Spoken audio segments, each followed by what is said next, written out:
52 minutes until the start of college football. 46. Ooh. We'll start getting into the 30s before too long. I had the good fortune of sitting down and having a nice long-form conversation with ESPN.com's David Hale, old friend of the program, joined me this morning. You will hear that later this week. I think we're going to run that on Wednesday as a build-up towards heading over to the ACC kickoff in Charlotte. And it was a nice conversation about most things college football, the ACC, Florida State, Mike Norvell, Tommy Castellanos, Gus Malzahn, Tony White, the state of college football, where we think it's headed, the whole kit and caboodle. It's good, and I think you'll enjoy it. No, Glenn, we don't care what McCarron or anybody else says about a player that plays at Florida State for now. It only matters once the season begins. Sorry, I just glanced over to the chat to say hello. If you're listening to the show on 93.3 Real Talk Radio, we appreciate you because you're listening to the only locally owned and operated station in all of Tallahassee. So you're supporting a local product, and that is always a good thing, and we appreciate you doing that. Also, we appreciate you if you're watching on YouTube TV, on not YouTube TV, on YouTube, the Warchant TV, and that's a good thing as well. Thank you for supporting us in any manner that you do. Could be the pod that you're listening to later on, and we really appreciate that as well. All of it adds up, and we're able to do more of what we need to do to be able to do this show and perform at a level that you've come to expect and that we hope makes you happy. And soon enough, we will be in. I thought about it this morning. I woke up actually in the middle. I was telling Tom earlier today, could tell my brain is starting to fire towards what it is we do and get excited about in the world of college football. Could be for a couple of reasons. As I just noted, we're in the 40s now till the start of college football, which is exciting. The other part of it is that Florida State's had some success on the recruiting trail, and I mean real success while we were away. If you couple this, last week we were waiting on the Ernest Rankins commitment and hoping that came through. Listen, I try to provide some balance, a semblance of balance when we look at recruiting for Florida State right now. This is not a head coach and a staff necessarily that has had success to the level we expect Florida State to have in the recruiting world. But that said, you marry that with the weirdness that is recruiting anymore, and what does it mean to get commitments in June, et cetera. We debate the value of these commitments because it really is going to come down to whether or not you can hold said commitments, and what does that entail? That entails winning or losing football games, but it beats the alternative. We've had the conversation. I'd rather get yeses than nos. I'd rather build towards a momentum than not. I'd rather have a chance to hold on to something that could be special than to never have it at all. So all of the ways that you view recruiting in the modern college football era, and as it applies to Mike Norvell and what he has or has not done as a recruiter. But there's no getting around here. These last two commitments are of great significance. That is not to suggest that, the Lopez kid or the Connor Wade kid or the Lawrence Timmons kid or any of the other kids that have committed recently that we got excited about or helped add to the haul or changed Florida State's recruiting rankings. But rather the last two, to me, are of great importance. Ernest Rankins was a kid that you were having to compete with some of the better teams in all of college football with to try to get a yes from.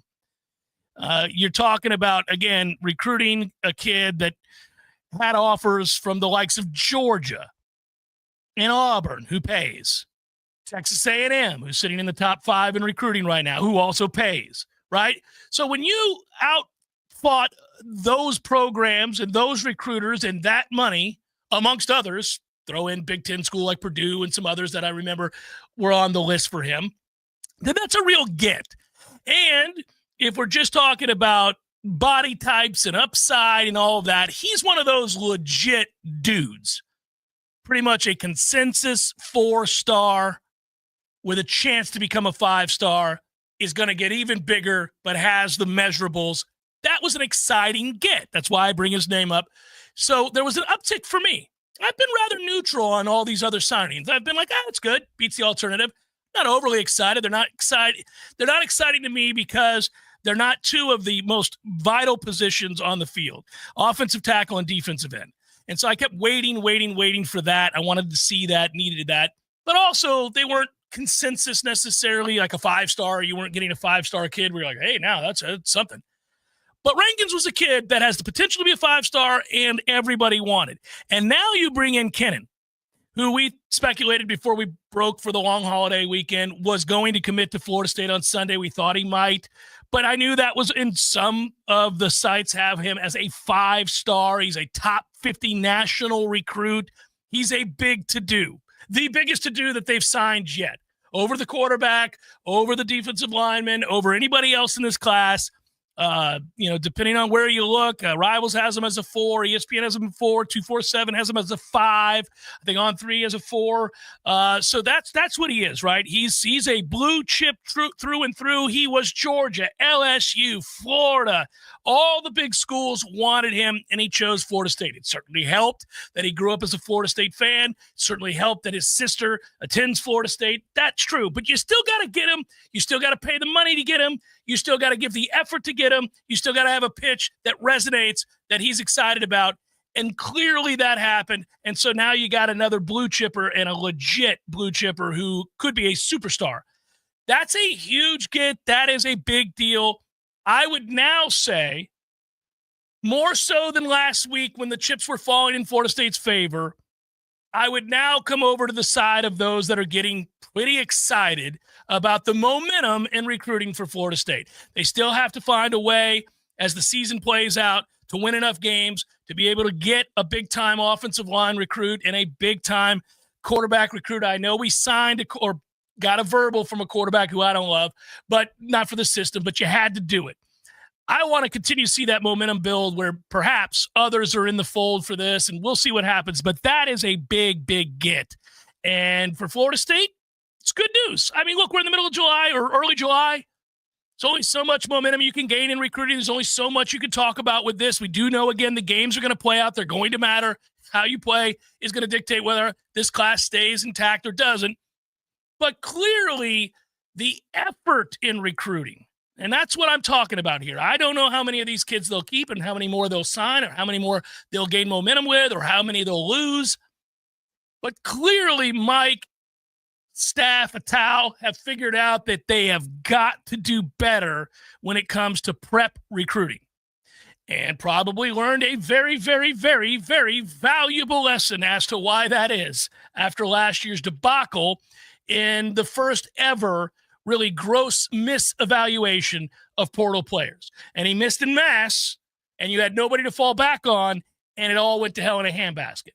Now I think there's an emphasis, clearly, both monetarily, but also the focus of the coach and his staff to bring in upper crust talent in the high school ranks, which is, I think, an important step forward. It is. I think this is truthfully year 2 of them kind of doing what they were supposed to do through the summer. They were trending towards having a top 10 class last year if they didn't completely fall apart on the field.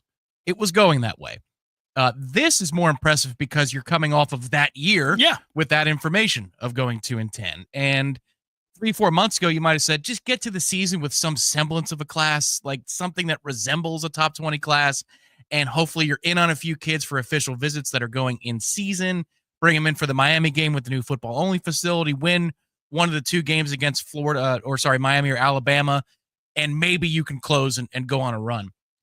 What they're doing, what they've done, for me, blows my expectations out of the water because of 2-10. Yeah, not because of Florida right. State, and we've had this discussion a bunch about relative expectations. But coming off of 2-10, this has been very, very positive that they have this much momentum. I agree. It's legitimate, real recruiting momentum in July coming off of 2-10. It's nicely done. Now you got to pay it off, but they're in position to pay it off. It's like handing the ball to your closer in a baseball game. Like, just get me to the 9th. And not even that. Maybe we bring the guy in for 5 outs. He hasn't pitched in 2 days. Get me to the 8th. And I think that's where we are. We're in the 8th inning. There's 1 out. And now you're calling in the closer and you're thinking, can he get me 5 to bring this thing home? And there's a good chance they might, because this kid, man, it sounds like he is pretty well committed of the spectrum of the word, pretty well committed to Florida State. And as Michael said last night in the video, he's a boundary corner. I like that. I like that they know that they want him to be specifically a boundary corner. That says something about you and your playing style, and that says something about a lockdown nature of a corner, rather than, well, he could play safety or slot. Right. There's a lot of those dudes. Yeah. Like a true boundary corner who has ball skills because he plays offense in high school. He's a good receiver, This is good. This is a top 50 guy in the major 2 recruiting search. Yeah, and he's 6'2", 170 plus with long arms. So he's a modern, the way you see corners play in a way that they never did 10 years ago, 15 years ago. So that's cool. Yeah, no, I agree. I don't know what those 5 outs are going to look like. How big is our lead in the 8th? Because I think it's a skinny run. Yeah, is it? Because I worry about that. We'll see. I don't know what success. I've still said this, repeatedly when I'm asked, what is success this season on the heels of last? And you try to be pragmatic, try to be a realist. I do the same thing when it comes to individuals. I said it last week and I knew it was going to happen when I was making fun of the climb. For some of the verbiage surrounding Thomas Castellanos and the player that he may or may not be. It wasn't a shot at Thomas. It was a shot at the climb. But people hear what they want to hear. They think I'm taking shots at the kid. The kid's the kid. He's been what he is. He's never been a great player. Does he have a chance to have his best year? I think so. I think he has a chance to have his best year because it's the first time he's going to be in an offense that's completely catered to the one special quality of his football game, which is that of his feet, his ability to run. And that's what they're going to cater to. I would guess it's going to be 60-40, 65-35 to that end. A lot of running the football. I think that's probably wise. I would try to go about the plan of shortening games. And I'll tell you, that's a big part of trying to help my defense out because I don't think they have the depth to play a lot of, high possession games. I don't see it. I don't know that they agree with you. And I understand they don't agree with me. Okay, good luck running 90 plays when you don't have depth. Well, that's what I'm saying is, they're going to keep it on the ground. The clock will move that way. Yeah. But they're going to try to race up to the football and snap it as quickly as they possibly can. I think it's going to be an incredibly fun balancing act to watch. When you get up in a game, how quickly do you back off the pedal? If you're up 2 scores, you begin to back off. Does it need to be 21, 28? You need to be in the third quarter. It could be late second, early fourth. When do you do it? Because I think you got to save some guys, including Tommy. Well, and this is one thing that I believe there's plenty of evidence that suggests that Mike Norvell is strong in dealing with the dynamics of a football team, complementary football. It doesn't mean that he's always been great at this in each and every season that Florida State's played, but you've seen different dynamics of aggressiveness on 4th down earlier in the drive. You've seen when Jordan goes down and we're on the road at Florida and we play the Louisville game, you manage the game very differently that way. Yeah. So when they're strapped on offense, he does acknowledge it and he doesn't, beat his head against the wall with the way he calls the game. Like, hey, man, nobody's healthy. The hell's wrong with you? No, he's managed it very well that way. And then also you've seen max possessions more. This is earlier in his career. Going for it all the time. The Notre Dame game's a good example against Brian Kelly, the overtime game. Yes, extreme aggression in going for it. But this will be a test because there's a former head coach that's your OC and he wants to do something and so do you. Yeah. And it's your call. It's always going to be your call as the head coach. But how do you manage that dynamic? Yeah, you are the head coach. And it would be, if I needed to be, if I were him, it would be something I reminded the OC of in these moments. This isn't a debate. So it's going to be interesting to see how that plays out. You're right. I think that's one of the challenges for both men. In Gus having to take orders from a guy who was once, a mentor and considerably younger. And then the other for Mike to be like, okay, look, I brought this guy in to run the offense. I can't be completely untethered from things that I think or want. I've got to tell him that this is something I would like us to do if given the opportunity. It'll be fun to see. We'll find out soon enough. And we're not that far away now. I mean, I can't believe I was over the weekend looking at plans to drive up to Charlotte or fly up to Charlotte and figure out which one I was going to do for the ACC kickoff. And how once that starts kicking around in your brain, you realize that begets practice, which begets more storylines and more discussions about players fitting where and getting comments from coaches and players themselves. And it starts up all around the country. I mean, you can really start getting into the idea of, hey, look, we're not that far away. I do this every year with the Hall of Fame game. Look, the Hall of Fame game in and of itself isn't anything to get excited about. You don't sit around going, boy, I can't wait for that Hall of Fame game. It's going to kick ass. It never does. But it is men, grown-ass men, wearing shoulder pads and helmets, and they are hitting, and they are tackling. They are playing the game of football, and we're 20-something days away from that happening. 20-something days away from that being a thing. Like when you go home that night and throw on your TV, you're like, well, there's a uniform of an NFL team I know. There's a uniform of an NFL team I know. And there's a guy that just got tackled who I've heard of. And the player who tackled him, I know him too. They're playing football. The result doesn't matter. I don't care about these guys necessarily, but they are playing football in that moment. Yeah, the days of the week, right? There are a few days every week once we get to the nitty-gritty that don't have football because the NFL put it on every day. College has expanded its footprint. I mean, hell, ACC Friday Night Football is the great new tradition in power level football is Friday night ACC head-to-head matchups. So that's why we have two of them this year. We are almost there. And that is a beautiful time when the pennant race meets early season football. Right, yes. Oh, that's a good time of year. And yes, not too far. I just looked it up. I double-checked my math. I was making sure I was right. Yeah, buddy, they're playing the Hall of Fame game in the month of July. Yeah. Yeah, it's July 31st, Canton, Ohio. The famed Tom Benson Hall of Fame Stadium. Which sometimes has field that injures players. Yeah. Well, I think they've tried to fix that. Yeah, nonetheless. And that game, for all of you, kicks off the 106th season of the National Football League, and it'll be broadcast on Peacock. Ric Flair's weighed in. He says, the drive to and from Charlotte sucks. Pay the money and fly. He's returning the favor for the Vegas advice we gave him. Yeah, by the way, it does suck, and I probably will pay the money and fly.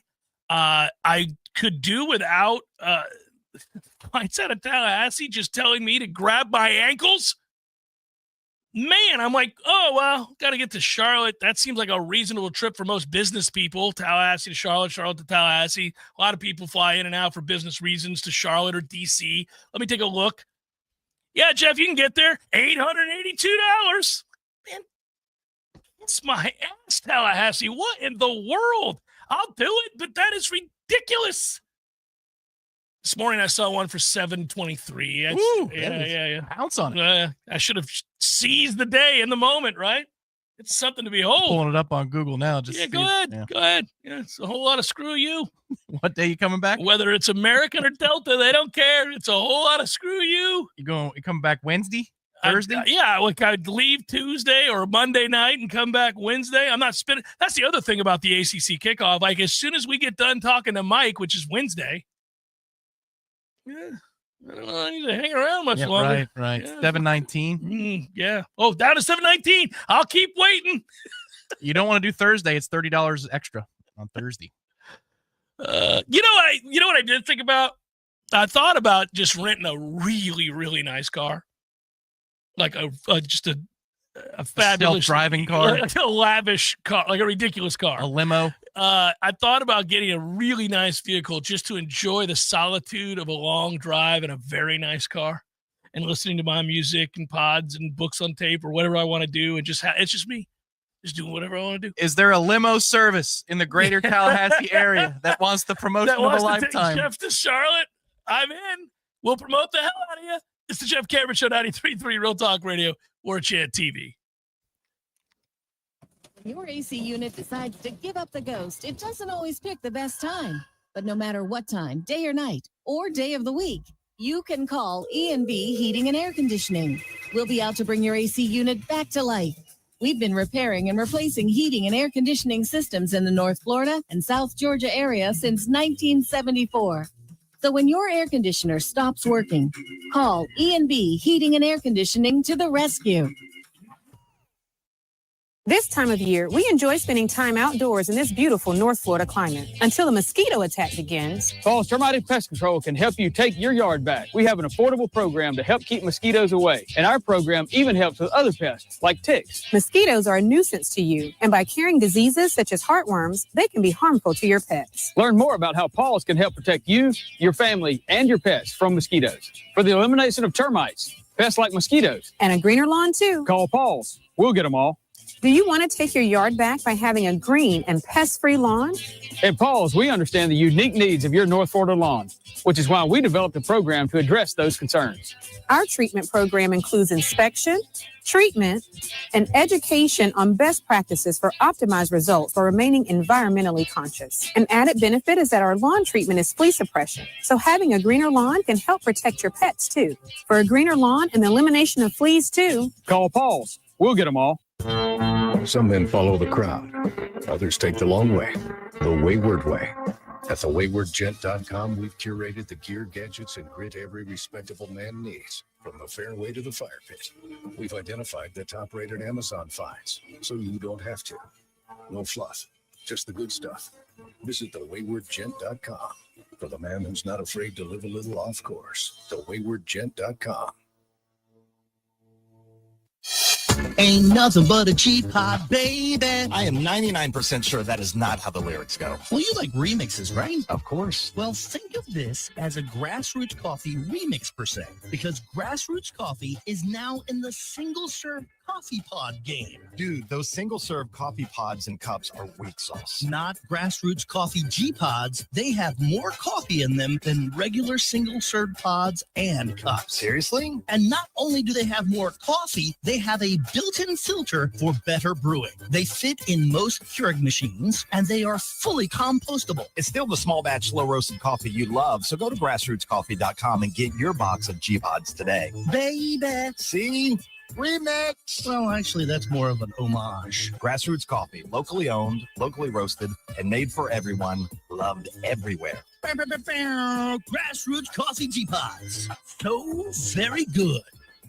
Hey, fans, our partner ISF Inc. is a national management and IT consulting firm located right here in Tallahassee, Florida, solving the future for state governments through strategy, process, and technology. As a trusted advisor for state governments, ISF knows the importance of defining a clear and detailed strategy. Our friends at ISF can help your organization create a strategy that sets you on a path to success. ISF, your vision plus our expertise brings your brilliant ideas to life. Visit isf.com to learn more. ISF, solving the future. Science-backed, technology-tracked, and coach-led. Hey, Jeff Cameron here. You've heard me rave about the benefits of Orange Theory Fitness and the proven track record of science-backed interval training. Well, now Orange Theory Fitness has done it again, adding more ways for you to improve your health and look your best. In addition to the always great standard workouts, OTF has added Tread 50 and Strength 50 for those in the mood to just lift for an afternoon or attack those cardio goals for the day. Take the guesswork out of exercise. Make sure you're getting the most out of each and every workout. Orange Theory Fitness, location Midtown Tallahassee and Village Square Boulevard. The Jeff Cameron Show is a production of the Warchant.com Multimedia Network. Check out Warchant.com today for the latest news inside Florida State athletics. That's Warchant.com. Now, back to Jeff on Real Talk 93.3. Answer a couple quick questions here in the chat I read during the break. It is a chat time of year. I mean, there's just not a ton going on. And between times where we take a few days off here and there in the month of July, which we'll do some next week, I'm happy to get to questions. We don't know the first day of fall practice just yet. That has not been announced officially, has it? Correct. Yeah, they don't announce that just yet.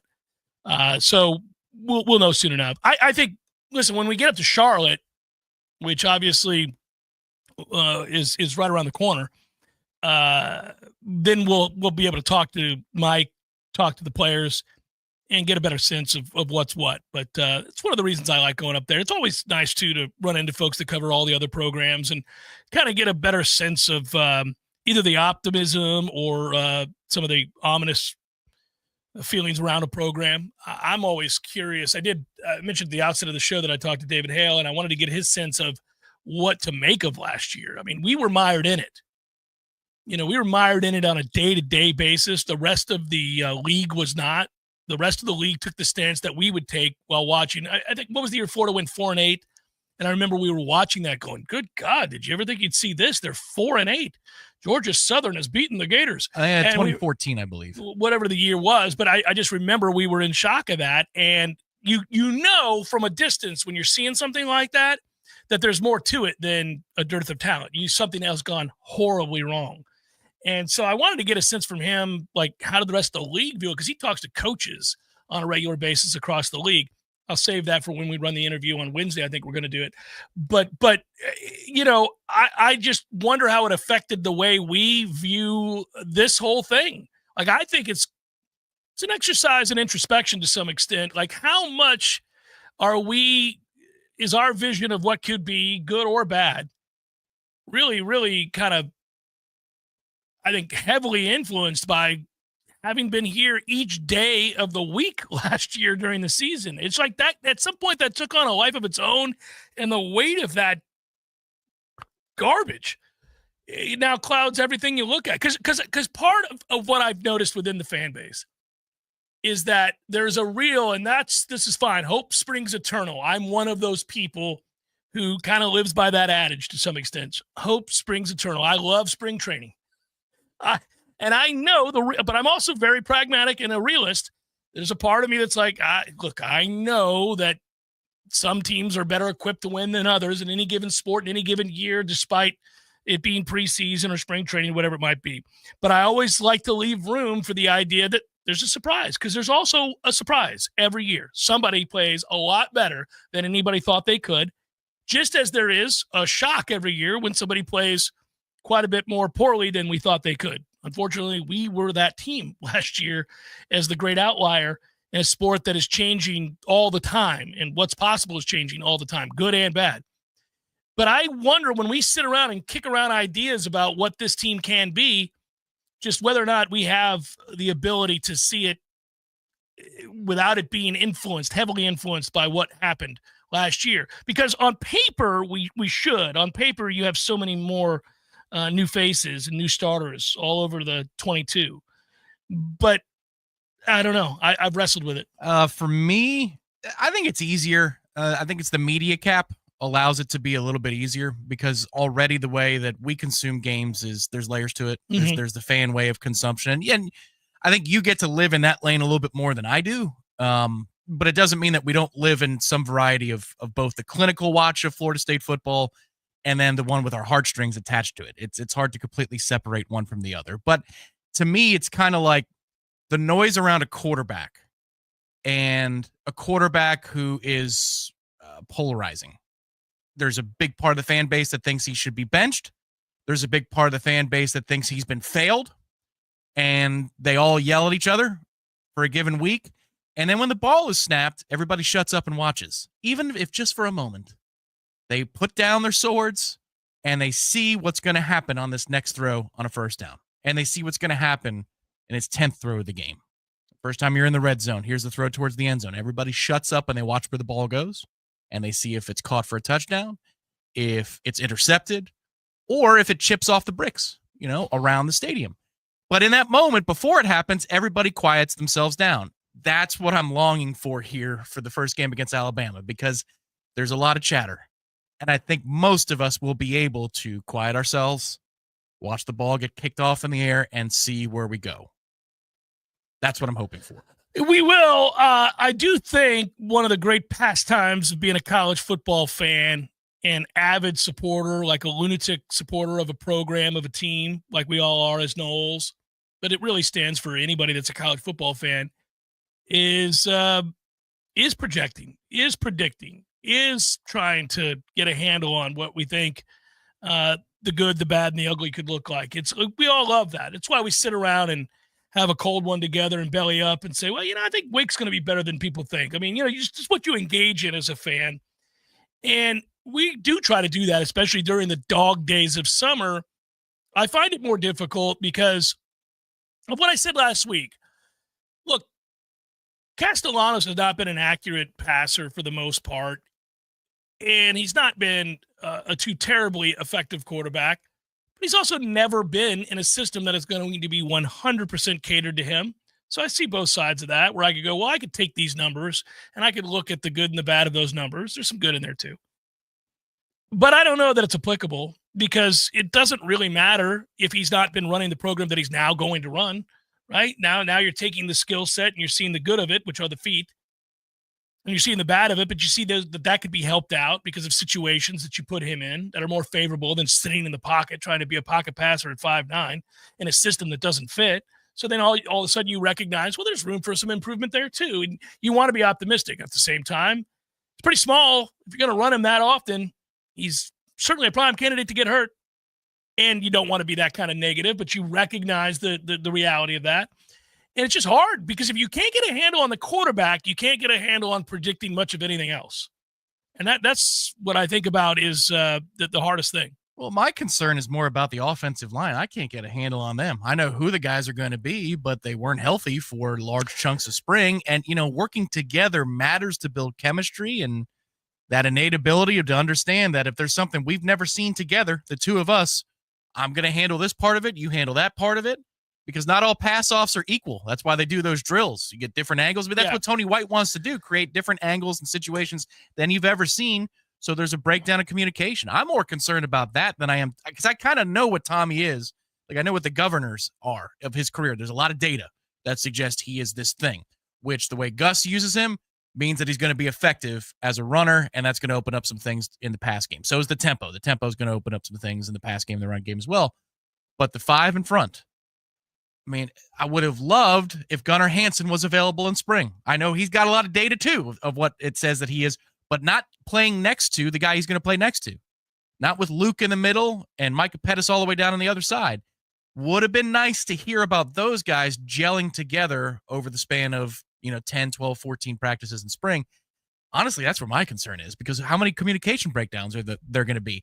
That's where I'm still seeing ghosts from last year. Just guys running right between guards and centers, guards and tackles. And these guys had played together for years. Glenn brings up Micah Pettis is the biggest caveat, in my opinion. Well, they didn't learn anything about Pettis in the spring. We didn't learn anything from this group in the spring.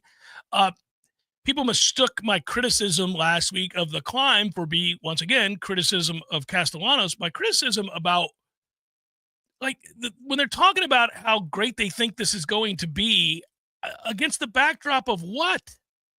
I don't know what they learned in the spring that would have been the springboard for that enthusiasm. It's PR. I get what it is. It's not going to be negative, and I don't want it to be negative. It's, what you're watching when you watch one of those things. I just thought, man, they're glowing. This is something. And against what backdrop? What do they have that they got so excited about? They were installing in the spring, and half their starters didn't play, including that of the offensive line. And I think with Pettis is very important. You got to remember that Pettis is a guy that, of all the linemen that they brought in, was the guy that they thought, most people think, had the highest upside. Had been a plus player at times in the SEC. He's simply gigantic, right? I mean, he's a massive human being. But the criticism of him in the Ole Miss program was that he was lazy and that he did not work hard and that he didn't get better and he stayed injured. Those are harsh criticisms of a player. And when you take that and say, well, why was he available? And then you ask yourself, well, could it be for the reasons that I just laid bare?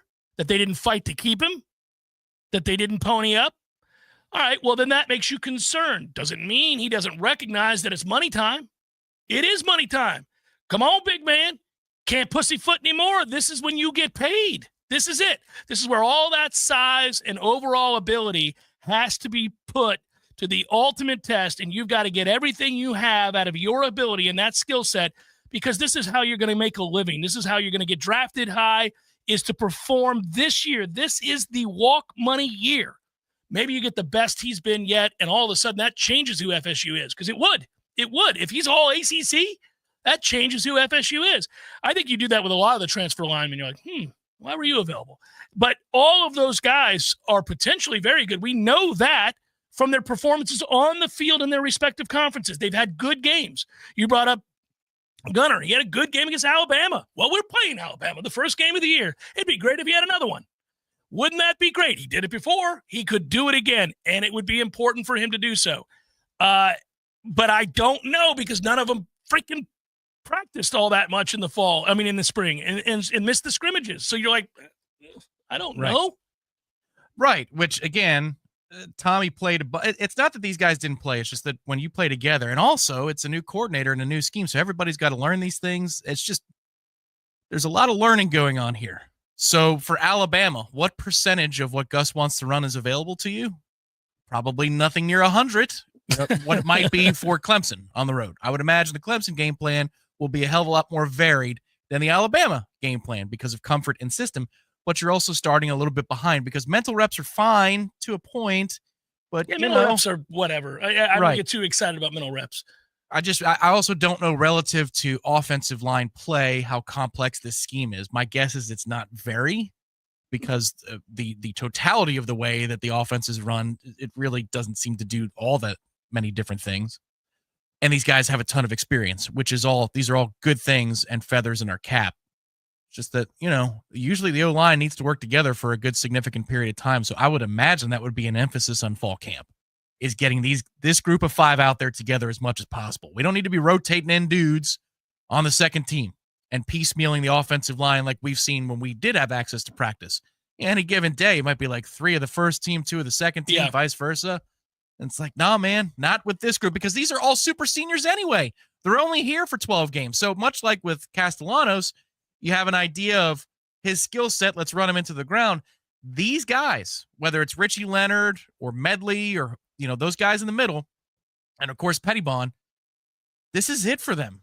So use them, because you're not saving them for the long term. They all stand to gain and lose a lot. I like that aspect of it. By the way, you could take it and flip it, because Darrell Jackson's the other guy that has to have a monster season for you if this defense is going to be good or approaching anything close to good. Darrell Jackson has to be great. We've been waiting on it for a long time. The second we laid eyes on him, we went, that's an NFL dude. Nobody looks like that. Nobody should be able to move like that. Not many people are put together like that. And he had practices. I assure you, we saw this with our own 2 eyes.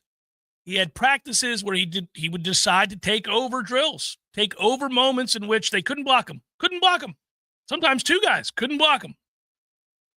And then you'd go an hour plus and never notice he was out there.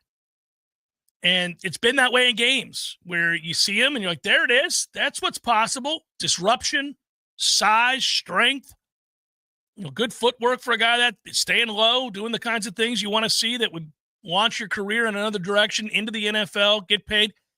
But it's intermittent.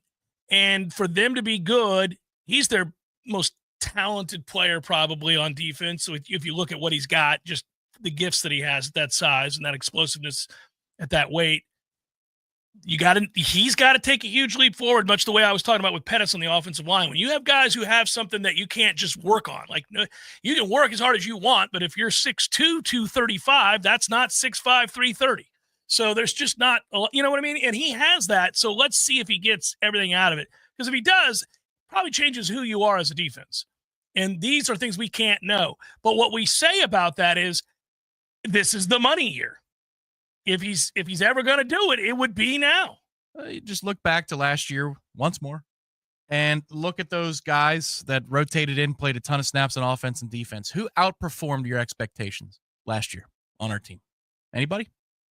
Outperformed our expectations? No, not a single player. Right. I think the closest might be Fitz, but he wasn't given the opportunity to kick a whole lot. And we knew he was going to be good, and he just kept going. Yeah, wow. He was really, really good. There was no regression. No. Juice? No, Earl Little? No, I don't know. No. It's hard to find a guy. But you find a lot of guys that disappointed us. Most seasons, at most programs. Yeah, there's somebody that does. There's a few. And you're like, well, how about him? Did not expect him to be such a badass. That happens. A lot of places around the country are we due. Because if that's the case, and let's say it's Pettis and Jackson are 2 guys that outperform expectations, and their expectations, at least on the defensive side of the ball for Jackson, are pretty high, your conversation changes at that point. And now you are approaching, just by those 2 guys being good, a good football team and a dangerous football team. Well, the thing about that is I think where you see players emerge and outperform expectation or go above and beyond certainly what you thought they were, it's at places where they're doing a good job of developing players. It's at places where a guy's been in the system, bought in, believed, and then elevated, got bigger and stronger each year, and then finally took off, whether that was his junior or senior season. It's important for a coaching staff to have a number of players who fit that descriptor, because then you realize you have a healthy program and a healthy locker room and a healthy environment, a healthy culture, right? last year we did not have that. So it will be undoubtedly important, not just for what it would mean physically on the field, but what it would mean for what's going on behind the scenes and a renewed buy-in and belief in Mike Norvell and what he's doing at Florida State. Because they lost both last year. They lost the ability to believe in and stay connected to and fight for, and they also didn't develop anybody. Nobody got better. Nobody was suddenly like, oh, he's gotten a lot better since he was a sophomore. Nope. Most people took a seat back. Or from Dublin. Man, in Dublin, he looked lost, and now he's totally found. No, they stayed lost. It's Jeff Cameron Show, 93.3 Real Talk Radio, Warchant TV. This is meteorologist Paul Trombley with your Real Talk 93.3 weather update.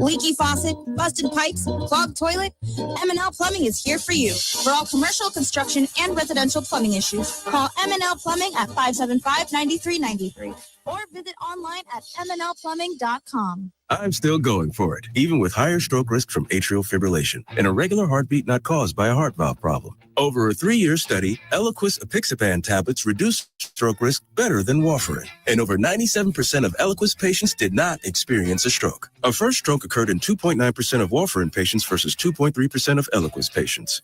Don't stop prescription Eliquis without asking your doctor. Stroke risk may increase. Eliquis can cause serious and potentially fatal bleeding. Don't take if you have an artificial heart valve, abnormal bleeding, or antiphospholipid syndrome. While taking, you may bruise more easily or bleed longer. A spinal injection increases blood clot risk, which may cause paralysis. Get medical help right away for unexpected bleeding or bruising, or back pain, tingling, numbness, muscle weakness, or incontinence. Aspirin products, NSAIDs, SSRIs, SNRIs, and blood thinners increase bleeding risk. Tell your doctor about planned medical or dental procedures. Learn more at Eliquis.com or call 1-855-ELIQUIS. There he is. Haven't seen this guy since, what was it? Oh, shoot. U2 at the Sphere in Las Vegas, baby. Hey, how about that, man? Wasn't that fun? Good show. Good show. Everything about it. Nearly perfect. Nearly perfect. I had everything I could possibly want. I wanted one thing, couldn't find it, and I looked everywhere. No Cubans. What do you mean? No Cubans. There was Cubans. No, I didn't see any Cubans. Dude, I'm sure there was Cubans there. I mean, you know. No. I walked around. There was a moment right before the show. I thought, got to find some Cubans. Nothing. Dude, there's Cubans. There was Cubans. I'm sure there was Cubans. In Las Vegas? In Las Vegas. No Cubans in Vegas. There's Cubans in Vegas, man. Eddie, there were no Cubans. Chef. The sandwich. There were no Cuban sandwiches. You're Cuban. Of course I know there were Cubans there. Oh, the sandwich. Yeah, no, there probably wasn't many there in Vegas. No Cubans. No, not yet. Gordo, bringing the flavor and flair of Cuban food to Tallahassee since 1996. The Jeff Cameron Show is a production of the Warchant.com Multimedia Network. Check out Warchant.com today for the latest news inside Florida State athletics. That's Warchant.com. Now, back to Jeff on Real Talk 93.3. Fun to have this conversation, though, because it gets you kicking around the ideas, good and bad, about what can be. And I know that I never tire of that as we get into July because it's right around the corner, as I alluded to when we started the show.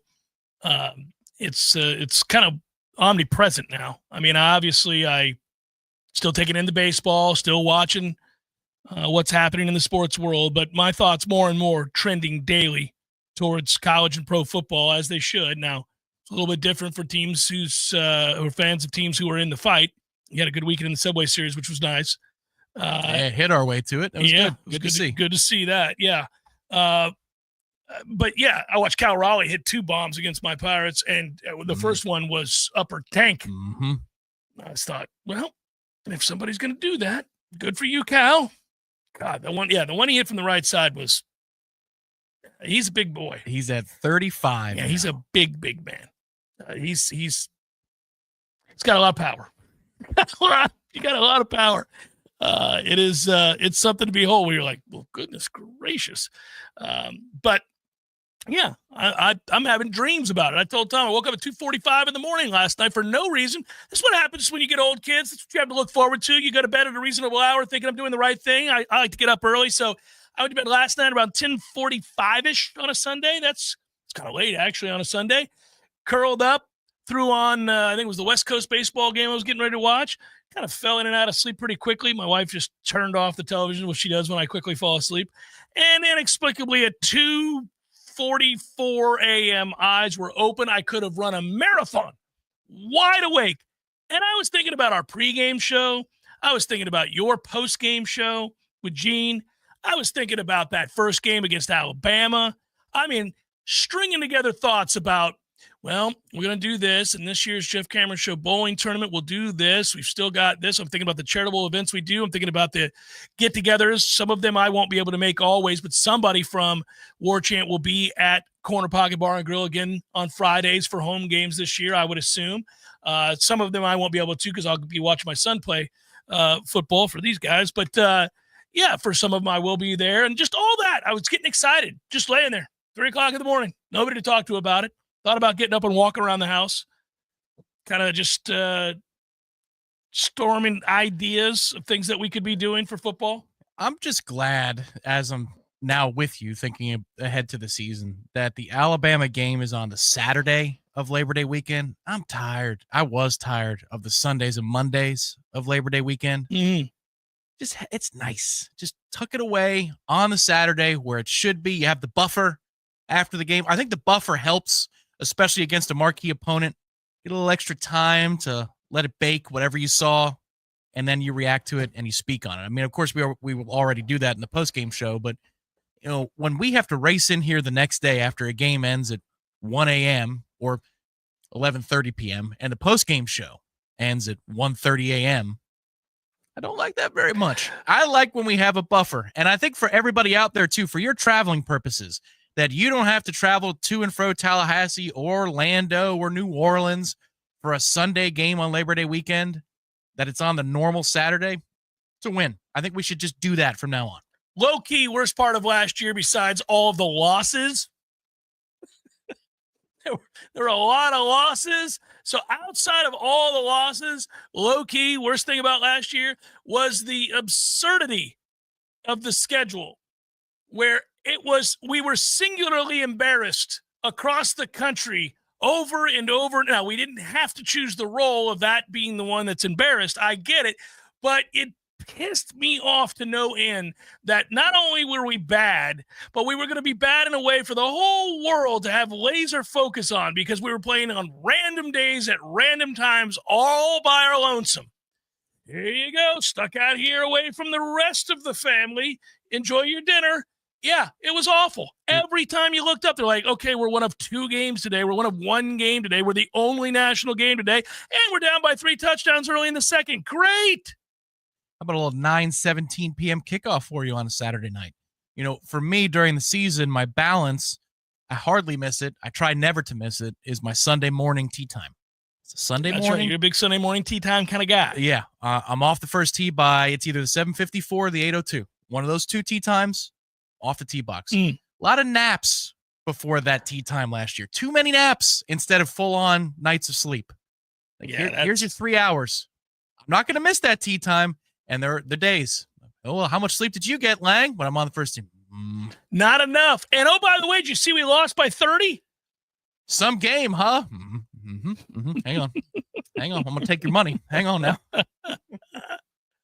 Well, I have said repeatedly, and I think it's worth saying it every time I think about it, when we reminisce on what was and we hope about what will be, there is something I'm sure of, besides the results of last year's games and what we predict this year's record to be.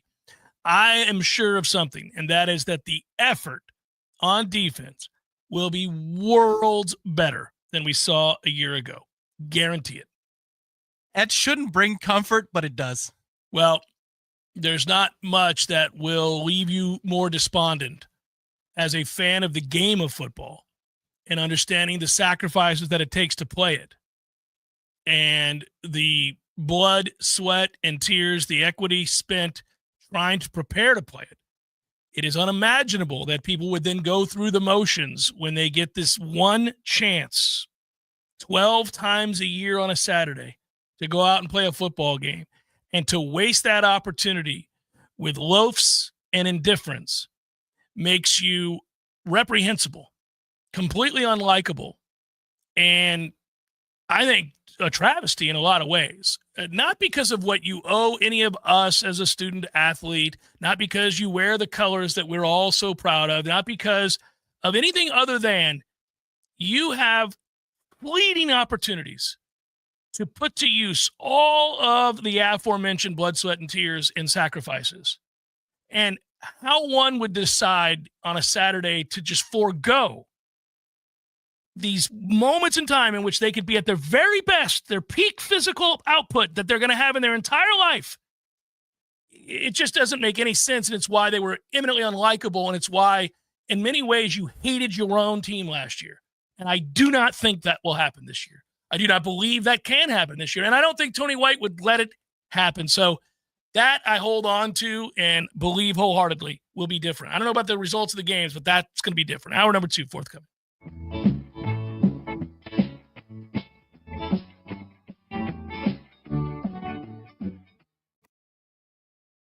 On the front lines, fighting the insanity of the woke.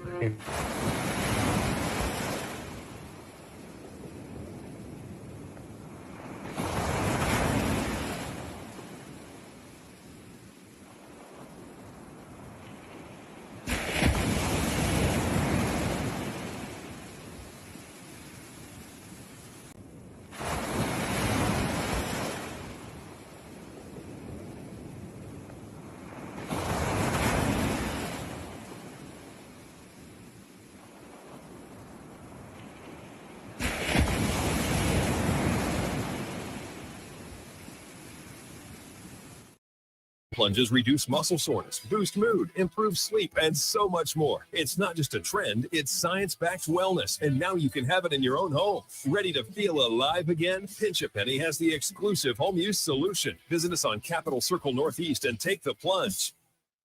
Hey everybody, this is Shannon Young with Cross Country Mortgage. Been in the industry now for 22 years. I just made the move over to the nation's largest retail lender, Cross Country Mortgage, here to serve you in 7 states, including Florida, Georgia, Alabama, the Carolinas, Tennessee, and the state of Texas. Here to offer better service, better rates, and if you were thinking about buying or if you've been on the fence and been waiting to call me, now is the time. You can still find me at loansforknowles.com. That is, again, loansforknowles.com. I've helped thousands of fellow Knowles get into their dream home, and I can't wait to help you get into yours. Give me a call today. I'm at 954-369-6171, or go to loansforknowles.com. Again, that's 954-369-6171, and that's loansforknowles.com.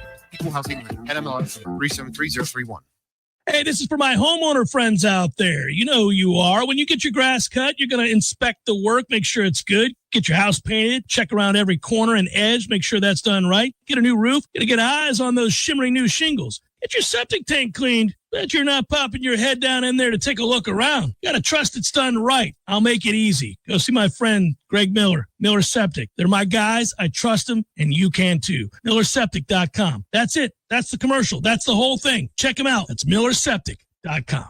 There's fun to be had every night at the Corner Pocket. Take home prizes on Trivia Tuesdays and Beer Bingo Thursdays. And kickstart your weekend with Martini Fridays. Plus, happy hour runs every weekday and game day special every time the Knowles take the field. Watch all the best games at the Corner Pocket's Vegas Wall, featuring 560 inches of flat screen TV heaven. Oh, really? The best food, the best drinks, and the best place to watch all the games. Tallahassee loves the Corner Pocket. Coming up next, more of the Jeff Cameron Show. Live and local on Real Talk 93.3 WVFT, Greta, Tallahassee.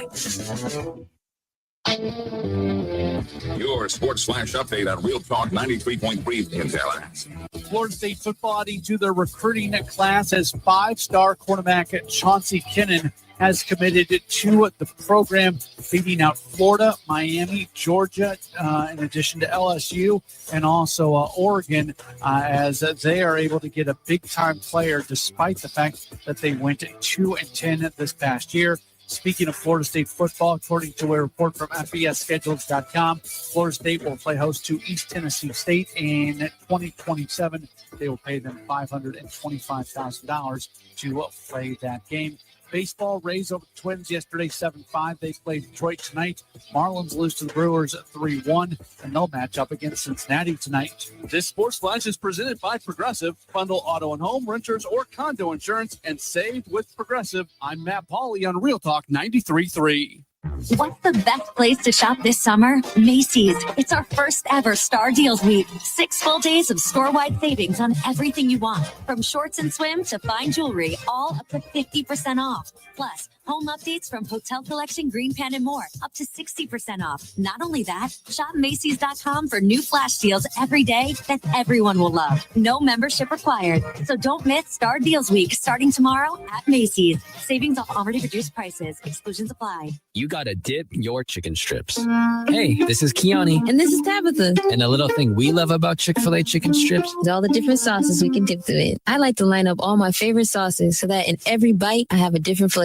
Then with the tenderness of the chicken, the juiciness of it, it's all there. And for me, I like to mix my sauces so I get a little tang and I get a little sweetness all in one bite. That's what makes it for me. Like, that's what does it for me. That's what I'm saying. It's the summer of Chick-fil-A chicken strips and sauces. Order now on the Chick-fil-A app. Real guests paid for their testimonials.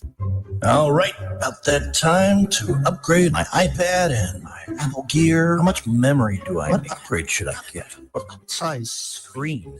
How many chargers do I need? USB-C, USB-D, mini USB, USB-B, ABC, 1, 2, 3? If only there was a local business that can guide you and help you understand what you need and get you the best pricing possible. Oh, wait, that's what they do at Mac & More Systems. Get help buying the right gear for the right price and have it shipped directly to their store for pickup, all at no extra cost. That's the kind of service you won't get at any big box store. Shop local at Mac & More Systems. Find out more online at macandmoresystems.com. No matter what printing you need to keep your business running, we can help. Hi, Jason Butera here for The Printery. Reduce your stress and give us a call. From new product brochures or posters to yard signs, postcards, even letterhead and envelopes, The Printery sets the standard in personalized service with outstanding results. We offer full-service graphic design and free pickup and delivery. The Printery, home of 36-cent color copies. If it's ink on paper, we've got it covered. Call us today, 877-6418. 877-6418. Your body is a masterpiece designed to heal itself from within. Learn how to maximize your health by tuning in to Phenomenal Health with me, Dr. Ryan Finn. Saturdays at 2:30. Experience true health today and call Finn Chiropractic at 386-7700. Science-backed, technology-tracked, and coach-led. Hey, Jeff Cameron here. You've heard me rave about the benefits of Orange Theory Fitness and the proven track record of science-backed interval training. Well, now Orange Theory Fitness has done it again, adding more ways for you to improve your health and look your best. In addition to the always great standard workouts, OTF has added Tread 50 and Strength 50. For those in the mood to just lift for an afternoon or attack those cardio goals for the day. Take the guesswork out of exercise. Make sure you're getting the most out of each and every workout. Orange Theory Fitness, location Midtown Tallahassee and Village Square Boulevard.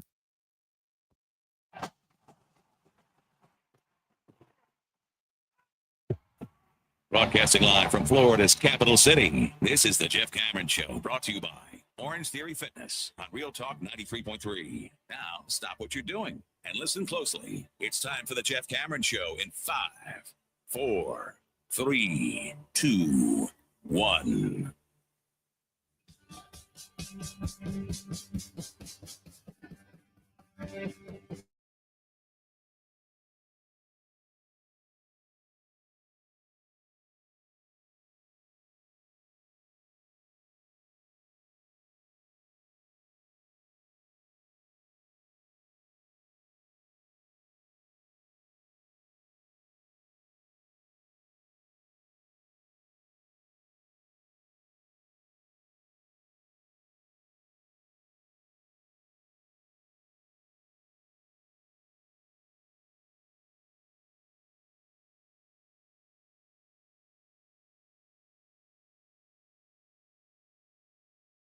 It's the only locally owned and operated radio station in town.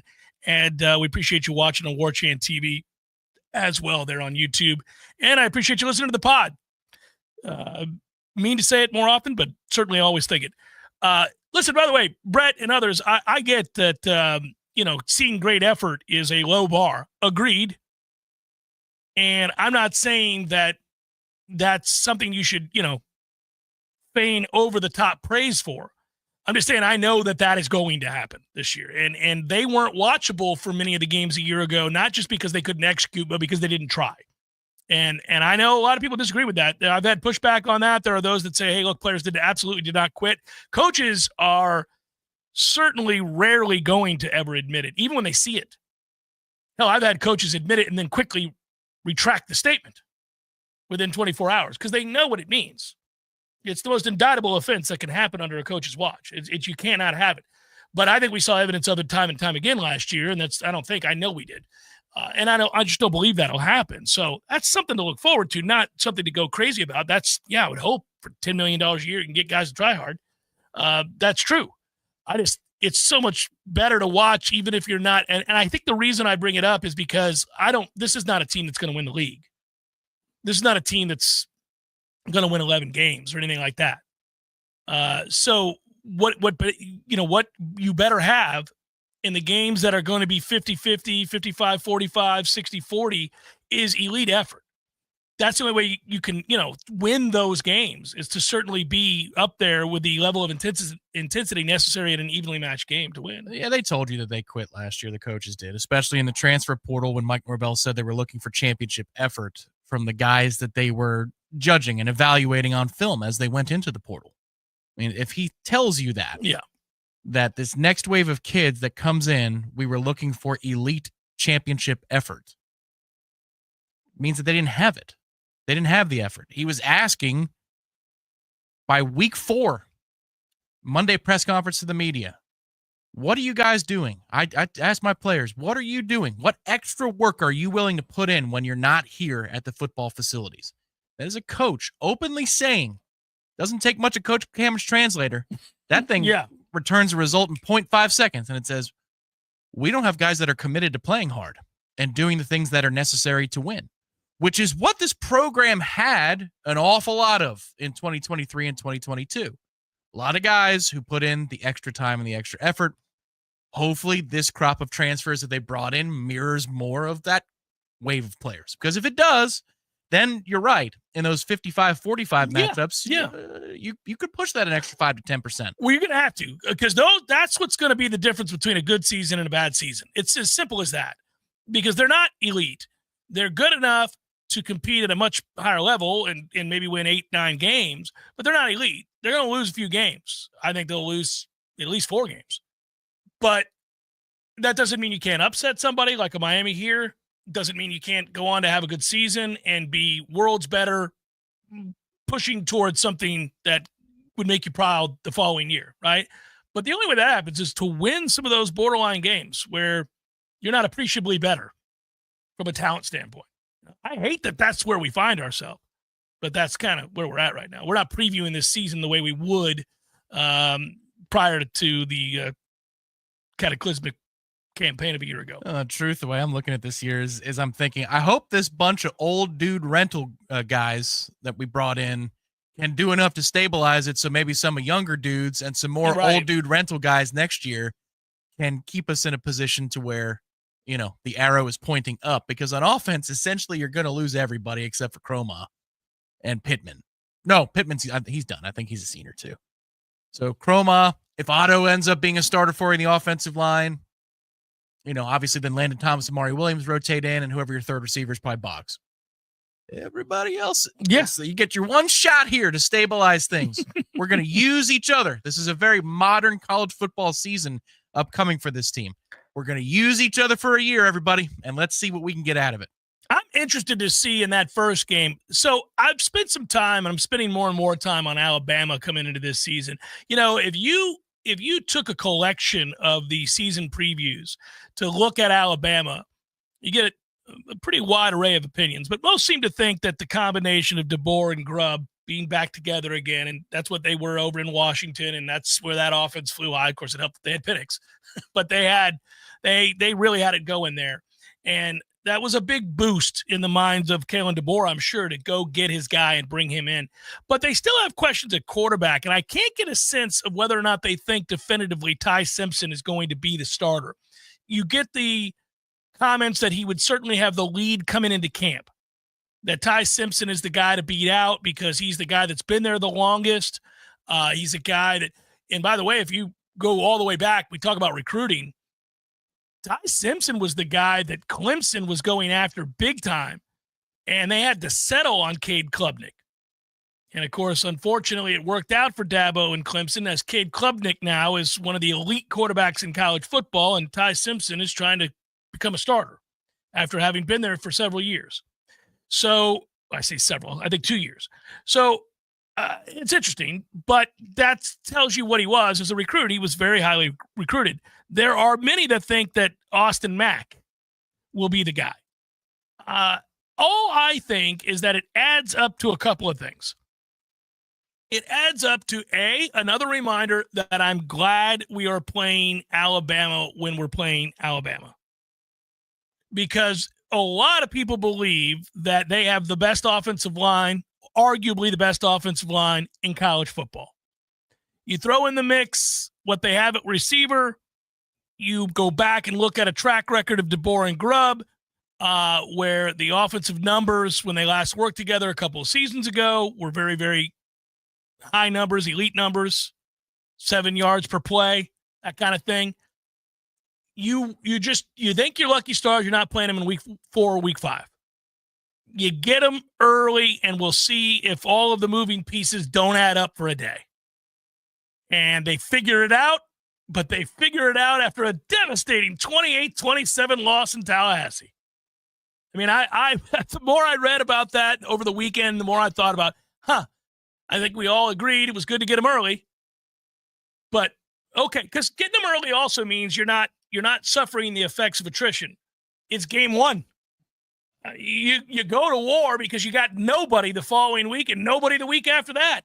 Just lay it all on the line. If you're playing an inordinate number of plays with your starting defense because, well, the drop-off is significant, who cares? It's game 1 against Bama. You tell those sons of bitches they got everything coming out there on the line today because you don't even have to play next week. I'll start the 3rd stringer next week against Texas, whatever it is. So, yeah. Yeah, put DeBoer in a position where, there's at least one columnist who would pounce. But you have to answer the questions of what are you without Penix as your quarterback? Because in power football, he was at Washington for 2 seasons. And did a good job. Both years, Michael Penix was the quarterback, though. I mean, he had Jake Haener at Fresno State in 2021, coming off of COVID for 9-3. And that dude had one hell of a year, completed over 70% of his passes and all that stuff. But, all right, man. If you're in this little middle verse of I don't know who my quarterback is, what are you, Kalen? People asked that question about Jimbo when Jameis was gone. People are asking that question right now about Mike Norvell, even though he's not the offensive coordinator anymore, so it's not really that fair. But without Jordan Travis, well, why did everything go to hell? Have people asking that question the Monday or Tuesday after playing Alabama of what's wrong with Alabama.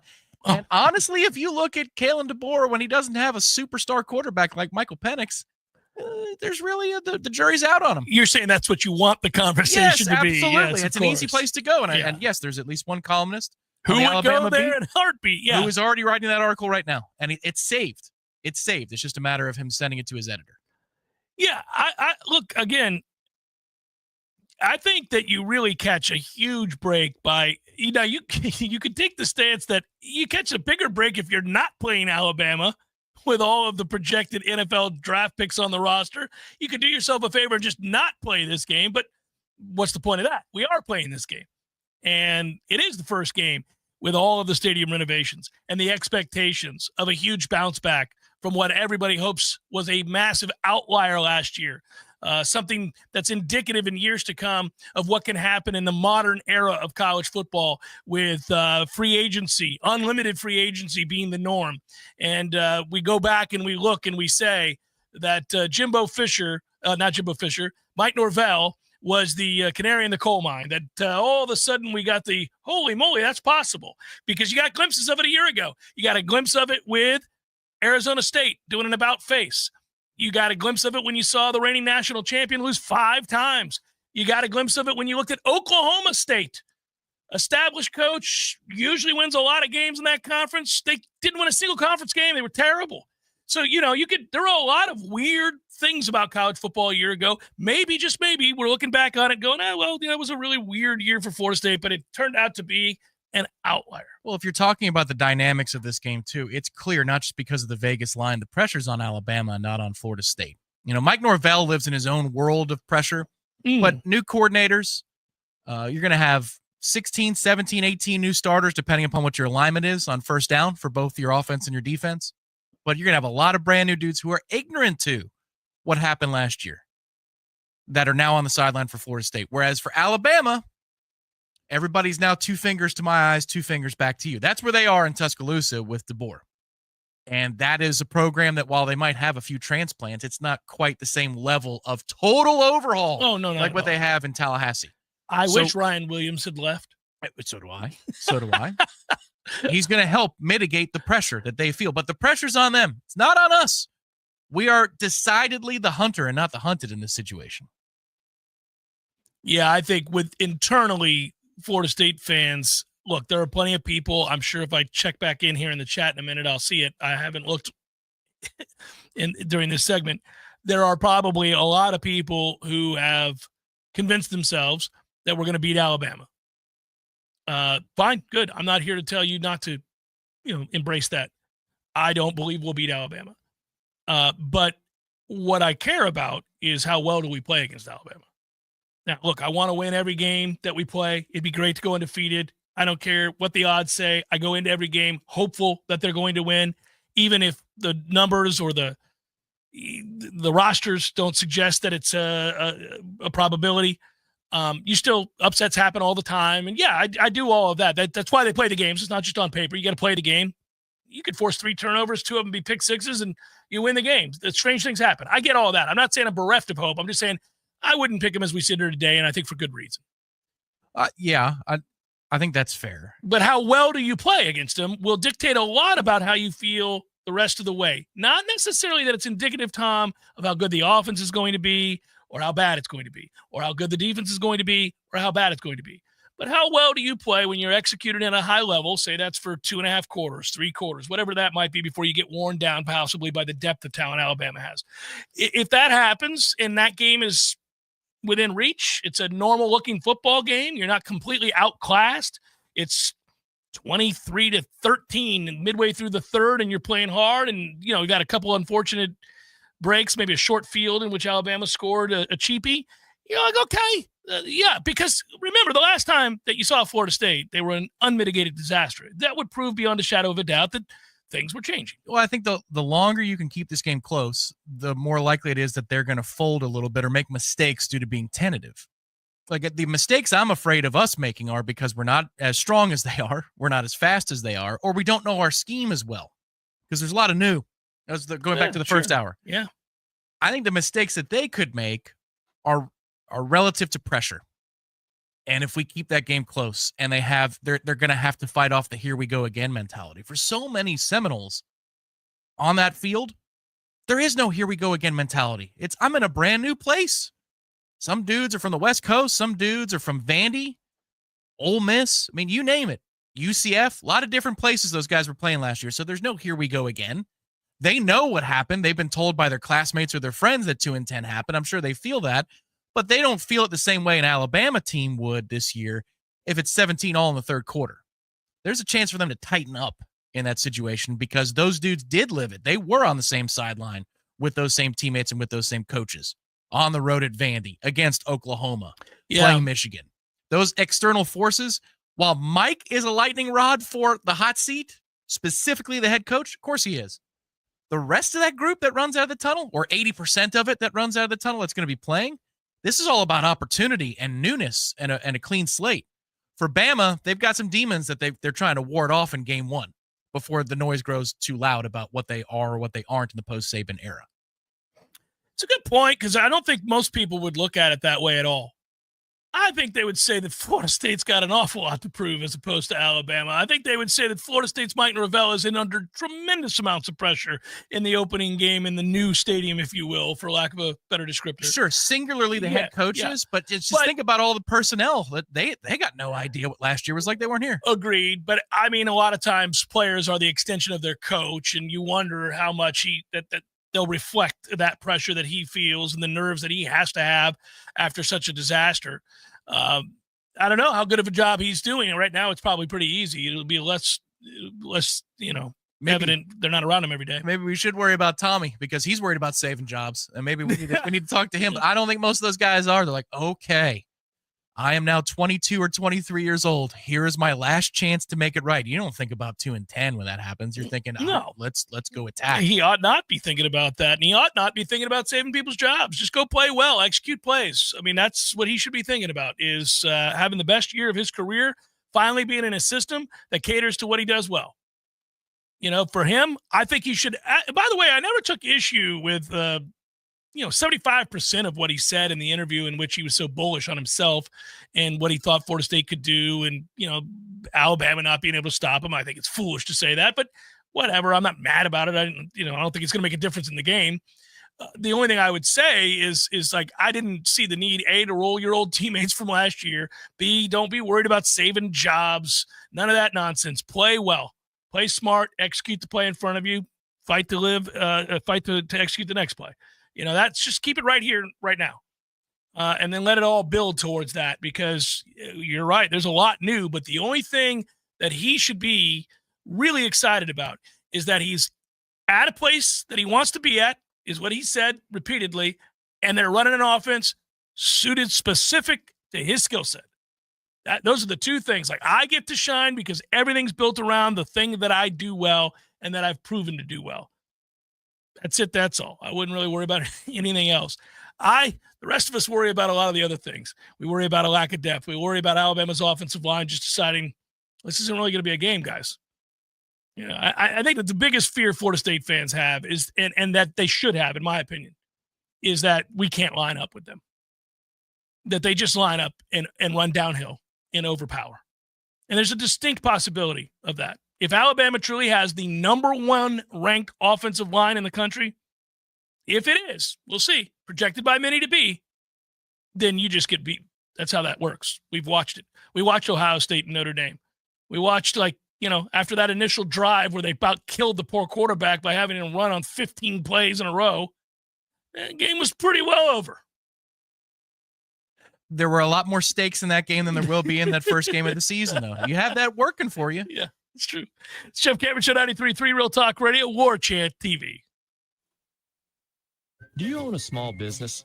Let me guess. You started your business so you could get bogged down with payroll and bookkeeping, office tasks, and other paperwork, right? Probably not. I'm Craig Collins with Collins Income Tax Solutions. Allow me to help you get out from behind your desk and get back to doing what you love. For any of your payroll, bookkeeping, or other business services, give me a call today and allow me to take it off your plate. You can find my contact information online at collinsincometexsolutionsllc.com.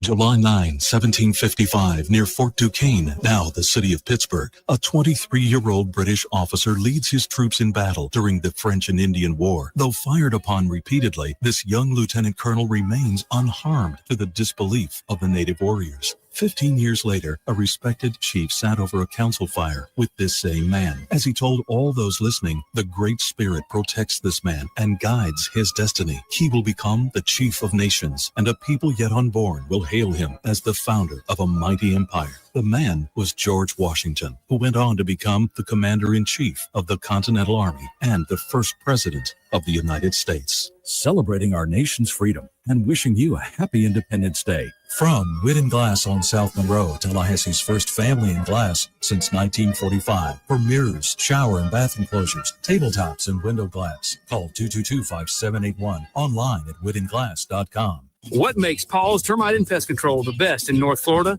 It's our core values, of course, and they happen to spell Paul's. P, protecting you and your pets from pests and your property from termites. A, accept personal responsibility. At Paul's, we realize it's up to us to get things right and strive to do more than's expected. U, uphold company values. Those values include treating others with respect and understanding we represent Paul's Pest Control on and off the clock. L, look the part. As representatives of this great company, we will always make sure that our image matches the character of Paul's. S, support the team. Every job we do is a total team effort to create a supportive workplace. P, protecting you, your pets, and your property. A, accept personal responsibility. U, uphold company values. L, look the part. S, support the team. Paul's core values. They make us the best. For the elimination of termites and other pests. And a greener lawn, too. Call Paul's. We'll get them all.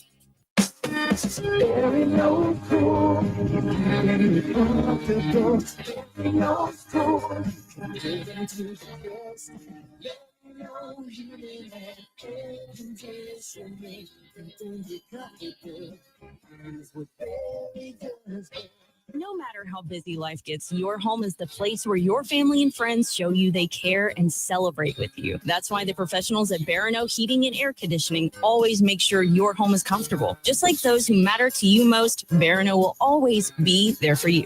This is Tyler from Barano Heating and Air. Now you can schedule an appointment, purchase or renew your service agreement, or pay your bill from your mobile device. Any day, anytime, anywhere. When you turn to the experts at Carrier and Barano Heating and Air, online at baranoac.com. Florida license number CAC 1816186.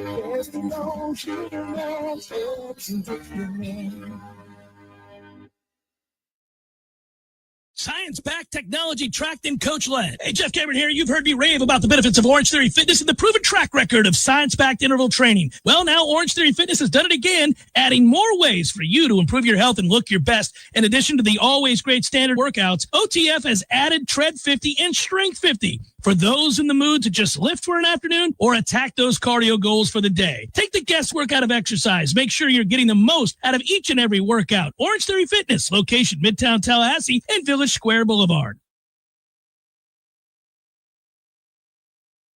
The Jeff Cameron Show is a production of the Warchant.com Multimedia Network. Check out Warchant.com today for the latest news inside Florida State athletics. That's Warchant.com. Now, back to Jeff on Real Talk 93.3. You know, when we talk about that Alabama game, and by the way, Irashpel will be joining us here momentarily, as he's wont to do on Mondays. Look forward to it. Saw a great radiant smile from Ira. He was hanging out in Thomasville over the weekend at Tavello having a beer, I think, and it's a great picture. He's just smiling. I loved it. It made me smile. He's just so happy. He's just so happy. It made me smile. I thought it was great. Anyhow, that said, when we think about this Alabama game, I know we're all, it's the first game of the year.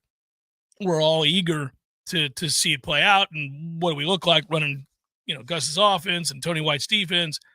I tend to think of the game a little bit differently in the sense that all I do is I look at physically. How are we matching up? Like early in the game, I won't look at plays or designs. I'm going to look at physically, how do we match up?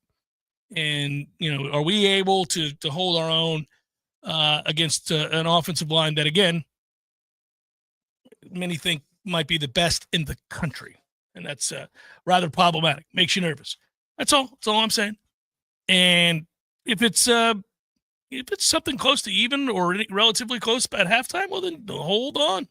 Hold your breath and get excited. I just worry that it won't be. We're going to have to execute at a very, very, very high level early. Would certainly help to get some belief. I think it was last year when we were talking, and I was saying, the team, or it was 2 years ago when we were talking about a team needs something good to happen for them early. I feel like this one does need to have something good happen to them early. They've had some good things happen these last few days in recruiting, and I know that, and I celebrated it. Ira Shafel, Warchant.com, joins us as he always does on Mondays. Hello, Ira. How are you, brother? I'm great, Jeff. How are you, man? I'm good. I just got done describing that radiant smile of yours that I saw posted online over the weekend as you sat at Tavello with Maurice behind you, smiling, equally as excited to be in the shot. Man, you guys were having a good time. It was a good picture, buddy. I appreciate it. It's funny, man. Like, I had a few people compliment me on that, so I appreciate it. Appreciate it. Well, you're radiant in the picture. You wanted to be nowhere else but right there. So I thought that was great. Well, count me as somewhat not suspect, but measured in our latest recruiting successes prior to late last week and over the weekend. Now, I entered into the realm of there you go, because I feel like Ernest Rankins was a big-time get, given who you were competing against and what his potential is. And then when you went ahead and added Chauncey Kennan to the list, that fits the bill of elite, blue chip, top 50 national projected player type of superstar player. The last two gets, not that the others don't matter, they do. These last two gets suggest they're gaining some real traction right now. We all know all the caveats that you have to throw in after saying all this. We all know that it matters that they win a bunch of games to hold on to said prospects. But that is a really good sign that Norvell, in my opinion, is prioritizing the prep ranks in high school recruiting in a way that I think is very necessary.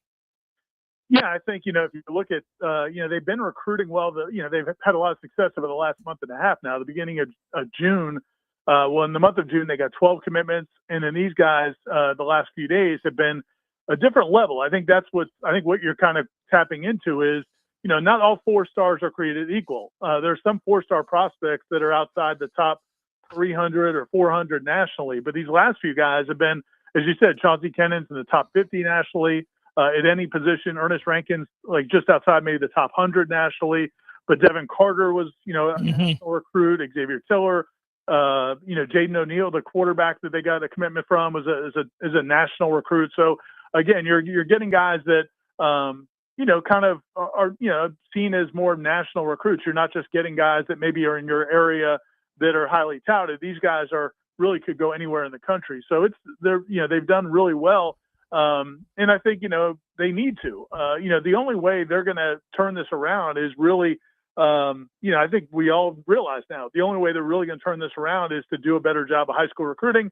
And then the next step is signing this class. And then the step after that is developing those players and keeping them home. So this isn't necessarily the finish line by any stretch, no matter what they do here in this class, but it's the first step to really kind of, building a better future. You getting excited, buddy? I mean, I'm looking big picture now. We're a couple of weeks. I texted you over the weekend about when you were leaving to get to Charlotte and our plans to get up there. And, today I talked with somebody well, David Hale, and we talked a little bit about the meetings in the ACC and the offseason that was.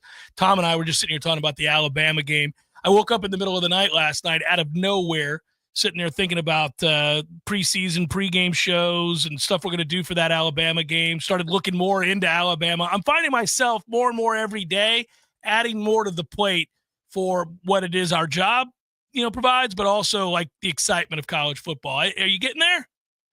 Oh, I definitely am. I mean, once you get to July, not even Corey Clark can slow down this right now. We are getting close. I mean, listen, in 2 weeks from today, we're going to be on our way to Charlotte for ACC kickoff. There's been a lot of good news lately, not just the recruiting stuff for Florida State, but also, the details from the contract, the settlement with the ACC is out now. And not only does Florida State I'm sure you talked about it some, but not only does Florida State going to be getting upwards of $20 million more per year, but, they've got the right to, veto, I guess, any changes to that structure. Florida State and Clemson really, were successful in their lawsuits and in the settlement. So that's trending in the right direction. Now the key is just getting better on the field, but we're getting closer to finding out what that's going to be. And, and again, I think if you look at the way the season maps out, obviously if they lay an egg on August 30th and they don't play well against Alabama, all of this positive traction is going to feel like it ran into a brick wall. But if you play well in that game, certainly if you win it, but if you just play well in that game, you got a couple more games there to really kind of to fine tune things. and then a stretch of games that are definitely winnable. So, things are setting up well for Florida State. Now they just got to go out and actually play well in that opener. I chuckled, had some fun, as I know you did, and we've all I would suggest a lot of Florida State fans have had fun with this. You just alluded to it as far as the successes for Florida State and Clemson. And we saw the Ross Dellinger tweet, I think it was the day before the 4th of July, July 3rd, where he noted that it heavily favored Clemson and Florida State. And then you retweeted that tweet with, and some tried to spin the settlement as FSU backing down. Yeah, Florida State fans haven't had much to puff out their chest about in some time. That was one of them. This was a big win for Florida State and Clemson, but a huge win for Florida State. Yeah, 100%. And it certainly, Clemson can be along the ride for the victory lap. But it's a Florida State victory lap. I mean, Clemson, listen, they were not the first to jump into the fray. No. They kind of were dragged into it. They waited a couple months after Florida State jumped in, and then the whole way through, they let Florida State take all the arrows, while they kind of laid in the cut and just were along for the ride. And now here at the end, they both get the benefits for it. But from what I understand, and I haven't written this, but from what I understand, even towards the end, like Clemson wanted to settle earlier than Florida State did. And right. Florida State, led by Peter Collins and President McCullough and Michael Alford, they fought and scratched for every last detail, including one of the stipulations that came out last week that we'd heard about before, but it came out officially, that there's a kind of an escape clause if there's a super conference. And that's one of the things that I believe Florida State really pushed for at the end. Hey, not only are we going to reduce the exit fees, not only are we going to have a well-defined exit strategy to get out of this conference maybe in the next 2 or 3 years, but on top of that, if a super conference breaks out and something happens, we can get out right then for, I think, $75 million, like much lower fees. So they've really kind of pushed and got everything they could have wanted out of it. And I think what you see is the ACC and Jim Phillips, at the end of the day, they just were doing everything they could to keep the conference together. Florida State had the leverage, Clemson had the leverage, and they got the benefit of it. $54 million drop in the exit fee if schools leave in 28, right? Yeah. Well, what are we doing? Let's start announcing now. We're out. We're done. Guys, Florida State's leaving the ACC in 28. There's no reason to be pussyfooting around anymore. The only part of it, though, is we got to know exactly what the Big Ten or the SEC can offer at that point. If they can offer a full share or anything close to a full share, yeah, I think Florida State will not be in the conference much longer than that. If they can't swing, what did they give Oregon and right or whatever? Like Florida State's not going for that. But if they can get close to a full share, then yeah, I don't think it's going to be much longer than that. Oh, buddy, let the rumors and hype begin. Come on. I mean, that's the next big wave of excitement around here. Because look, even if Florida State's better this year, they're not, I don't believe, contending for the ACC title or a national title. So I want, during the course of a much better season, one in which we pull some upsets and win 8-9 games, there to be some rumblings that Fox and ESPN recognize that on the horizon, the war for the likes of the asset that is Florida State and Clemson, and maybe throw in whatever, North Carolina or somebody like that. It's starting up, and that sooner rather than later, we are out of this godforsaken second-tier sorry-ass league, buddy. Wouldn't that be something? You can see the clouds are starting to lift. Yeah. Off in the horizon. We've been walking in the desert for 5 years. Oh, like, is that water? Oh, just please. Brother, it's always a pleasure. I'll talk to you tomorrow. Thanks, Jeff. See you, man. Yep. That's Irish Fell, Warchant.com. Come on. I have more good news for you guys. I'll tell you what it is next. Jeff Cameron Show, 93.3 Real Talk Radio, Warchant TV. This is meteorologist Paul Trombley with your Real Talk 93.3 weather update. Thunderstorms likely this afternoon. Otherwise, cloudy skies with a few peaks of sun. Daytime highs approaching 92. Winds out of the south, 5 to 10 miles per hour. Chance of thunderstorms tonight. Lows dip down to about 74. Partly cloudy skies. High temperatures reach up to 93 tomorrow. Thunderstorms likely. This report is brought to you by the Lawn Johns. For all your landscaping and lawn care needs, visit thelawnjohns.com. Right now, 85.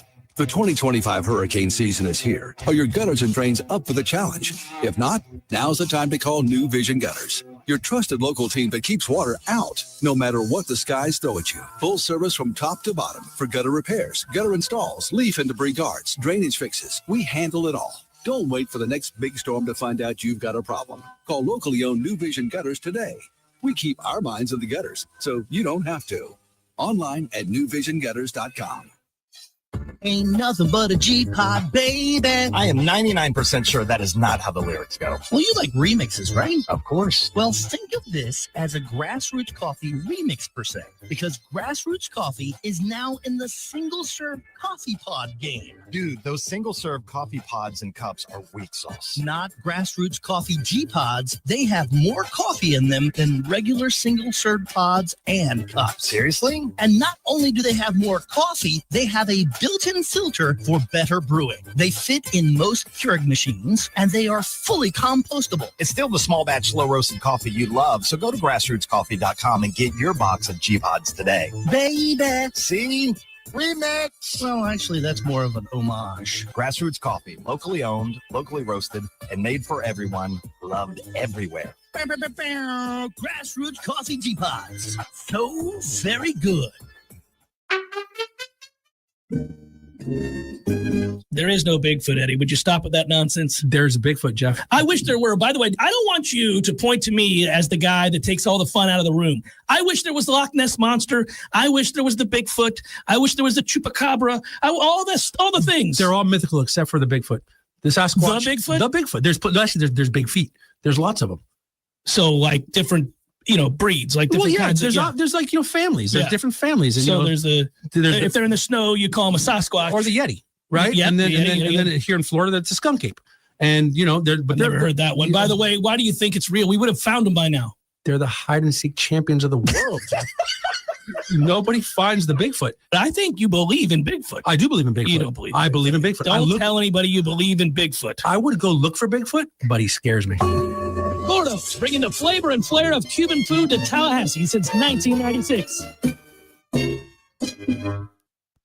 The Jeff Cameron Show is a production of the Warchant.com Multimedia Network. Check out Warchant.com today for the latest news inside Florida State athletics. That's Warchant.com. Now, back to Jeff on Real Talk 93.3. Tom, word on the street is a certain local vendor might have the brand new college football game in stock tomorrow.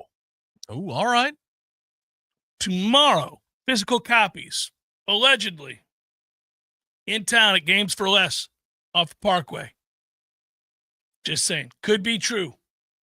It's there physically to be held, purchased. Might want to mosey on down there. You could mosey. You could mosey. That's the good news. It caught me off guard. I didn't expect to get that text. I didn't realize how close we were to getting the new college football, EA Sports college football game being released. I know it's soon anyhow, but okay. I thought last year was a raging success. The game was awesome. It was. The game was very good. I just realized that I've gotten older, and there was less time to play it. Well, yeah, and the schedule being what it was. Now, some people are playing the game already, but it's not like I'm talking about for those who want to own a copy, who want to hold it. And a lot of people do. So, yeah, the physical copy. Yeah. Yeah. Make sure that you have the actual system that can take disc. Not every one of them has. That would be a very terrible thing. You come home, you're like, all right, let me pop this disc and I've got a Series S. There is no disc drive in my Xbox. Whoops. I only play the PS5. I never play I've never even owned an Xbox, so I have no fear of that ever. But now you know what I'm getting in the Cameron household? You talk about spoiled. Getting the F1 game? No. Oh. Here's what I think is the definition of spoiled. There's certainly my kids. I've tried to bring them up with some sense of, I don't know, not just obviously right and wrong, but a humble approach to life that they've got it pretty good. We're not, filthy rich, but we're not poor. Things are okay in the Cameron house. They don't want for much is what I'm saying. If they want the Millennium Falcon, they get the Millennium Falcon. Right. Yes, right. You've been around. You've seen. I bought the Millennium Falcon for $300 when they were little. Buy this $300 Millennium Falcon? Well, if you're asking that question out loud, you're looking for somebody to just say, "Go ahead and buy." Yeah, $300. and I did buy it, and it was awesome. That was a long time ago. Yeah, yes. So every now and again, I'll splurge. For the most part, though, I try to keep it. Yeah, now it's London and Rome. Instead of a $300. Listen, that was a trip. That's a chance to enlighten yourself. Anyhow, so here's the deal. Both boys have come up to me separately and said, "Dad, when are we going to get off this PS4 that you have in our back room and get a PS5?" Oh, okay. So they both have a PS4, one in each room. And then, of course, Dad has the PS5 out on the 100-inch. But how's that going, by the way? It's awesome. Yeah? It's incredible.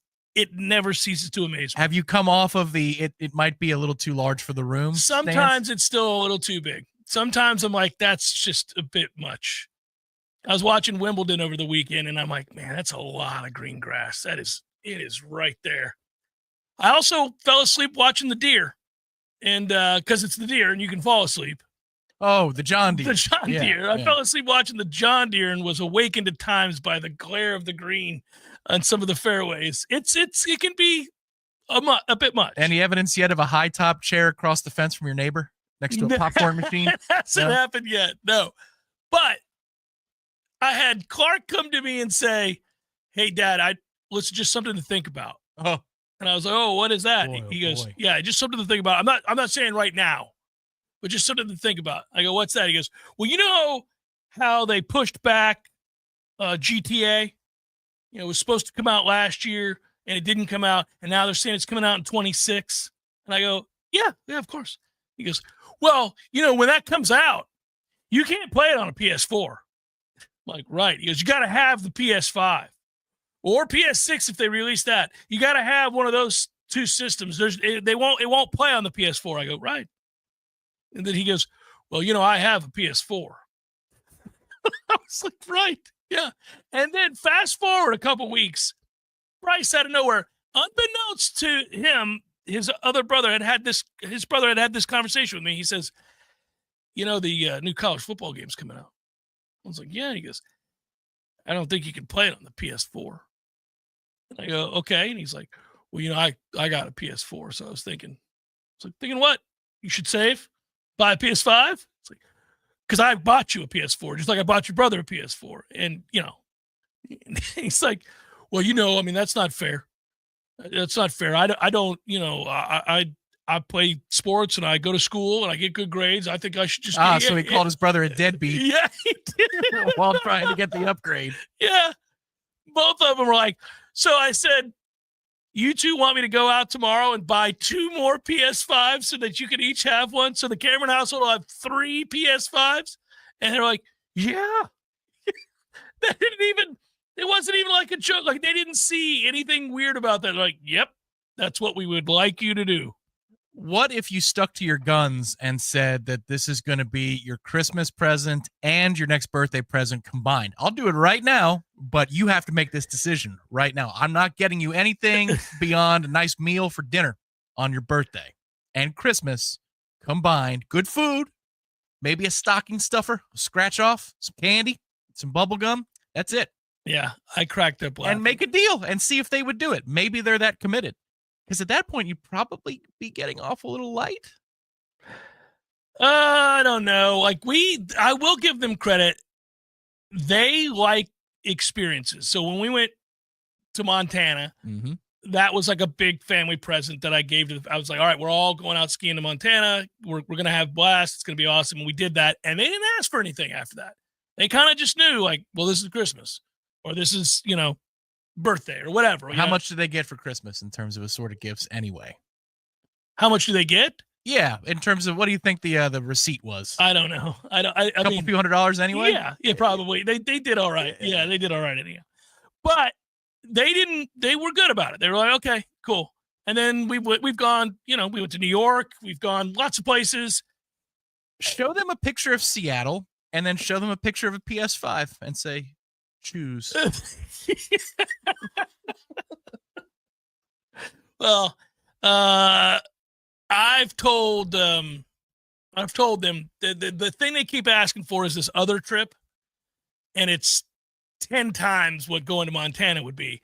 And I'm like, now look, if that happens, if we do this thing, the international trip. yeah, I said if we do this, you're not. Hey, just don't even think about a PS5. Don't think.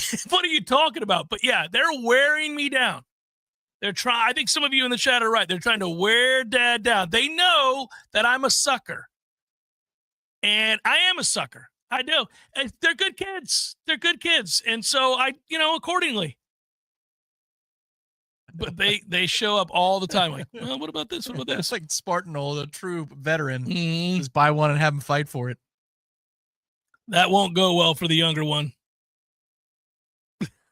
Louse is very expensive. Oh, that's good. I know. So here's the problem.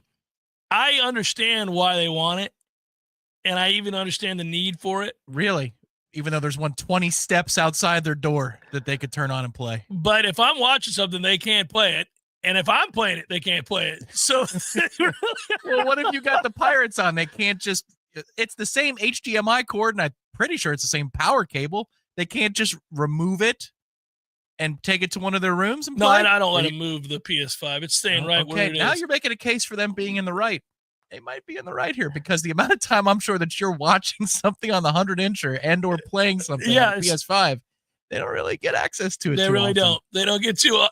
My son and I played 2K yesterday. We were playing basketball against each other on it. But that's it. Yeah, I know. And they keep saying, "Well, Dad, the new college football game's coming out." And I said, "Well, I'm going to get the new college football game, so that's great. We're all good." But then you can play it. No, you could film me playing with your phone. And before you go to bed, review some of the things I did and give me a report. Grade me out. Grade out my performance. So that is the lone game that I still whoop their ass in. All other games have passed me by. They're better than me at everything else. I'm sure Bryce is not happy about that specifically. I whoop his ass and tell him beforehand he's going to be an ass whooping. I'm like, you don't know nothing about this. Come get this whooping. And then he'll be like, I get to pick who you are. I'm like, doesn't matter. You don't understand schemes. I'm like, you know what receivers know. That's all you know. Because you play receiver, but you don't pay attention to anything else. You're not the OC or the DC that your dad is. I will shut down what you're trying to run, son. Have you called plays on Bobby Bowden Field? I have.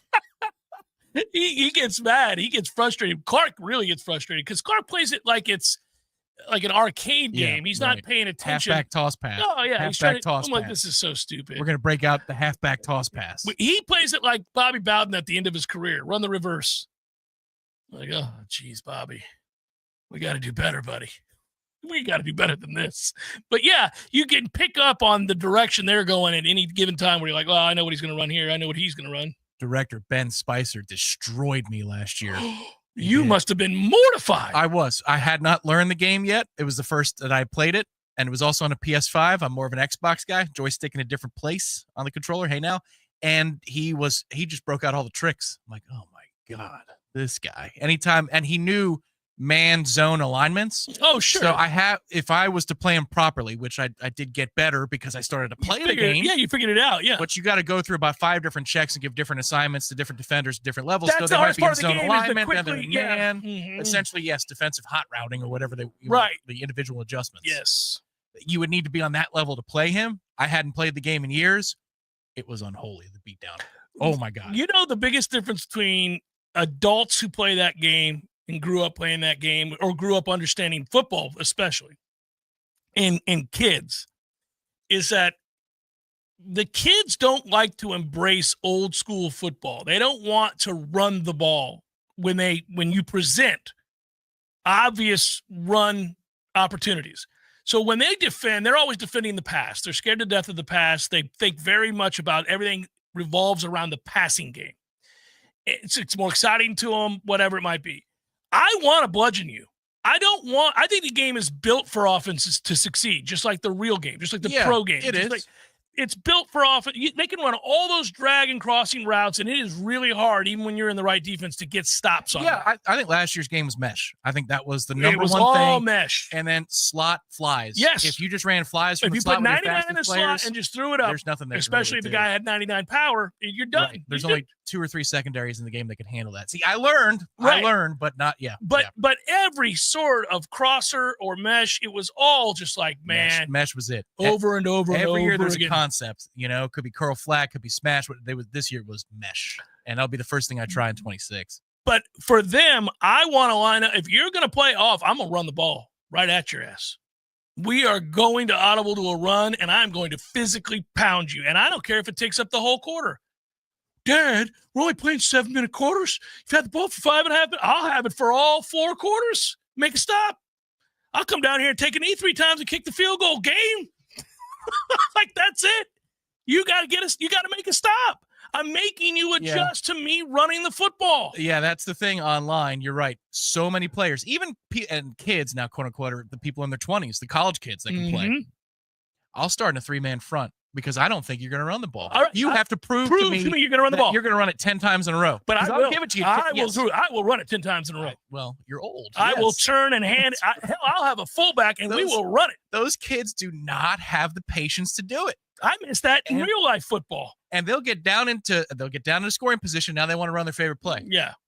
And the safety's waiting with his hands just like right this. there. I know you're going to throw it there. I'm just going to stand here before the snap because you can't help yourself. Oh, buddy. Interception. You've lost connection to your opponent. School. Oh, there you go. I go out and recruit some Mike Allstott looking dude. 5'11", 240. I'm like, we're running downhill, bitches. You better come on with it. I'm running. I'm running a dime 3.26. You ain't gonna run. You're not like Jeff. Jeff would run. Here comes a run. You're not like Jeff. 2nd and 3. Oh, what do you know? You're in 4 wide. Here we go. 2nd and 3. Here's another handoff. You like that back post, don't you? Yeah. Just over and over and over again. Next thing you know, we're at year 40, and it's been 7 straight carries. 7 carries, 39 yards. We'll do this all day. My guy's gonna have 40 carries before this is all said and done. Final hour, forthcoming bonus hour. Hey, again, Jeff Cameron Show, 93.3 Real Talk Radio, Warchant TV.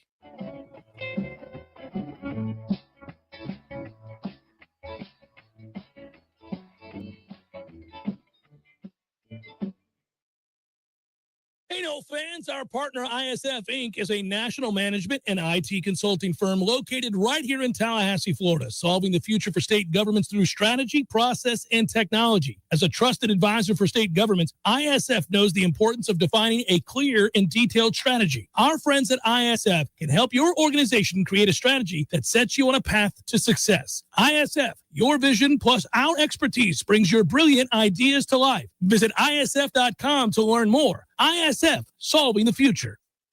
Budget Blinds at Tallahassee is your local window covering experts. They do it all. Blinds, shades, drapery, shutters, even home automation. And they'll be there with you from the design to the measuring to the installation. Budget Blinds is with you every step of the way. Hello, I'm Gary, the local owner of Budget Blinds at Tallahassee. Let us help you with your unique window treatment needs. Call us at 668-4835 for a free in-home consultation or find us online at budgetblinds.com/Tallahassee.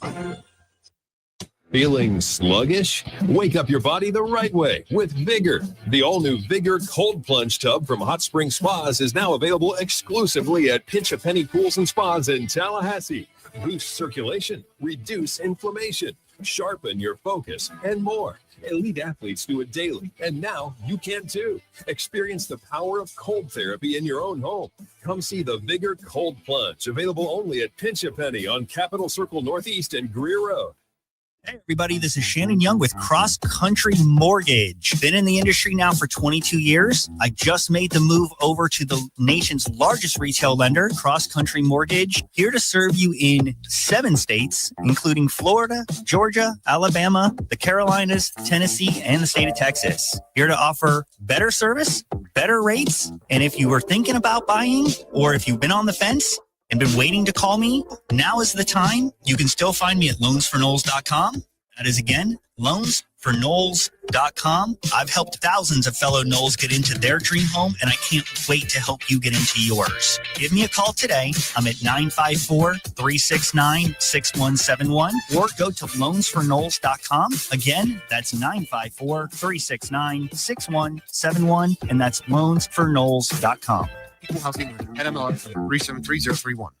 From the championship stage to coaching change and everything in between, Warchant.com remains your home for the best FSU football coverage in the business. Brutally honest columns and features, market-leading multimedia presence across video and podcast, the largest FSU fan community with a staff that combines for over 100 years of experience covering the Noles. When change comes, Warchant.com is your home for analysis from every angle. Warchant.com, your ultimate Seminole sports source. Sign up today.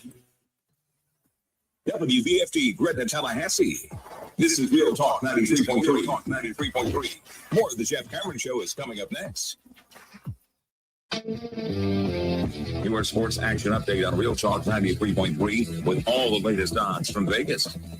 Shane Van Gisbergen sweeps the weekend, winning both the Xfinity Series and the Cup Series races on the streets of downtown Chicago. He picked up his second victory of the season yesterday on the Chicago street courts. Coming up, they'll race in Sonoma in the Toyota Save Mart 350.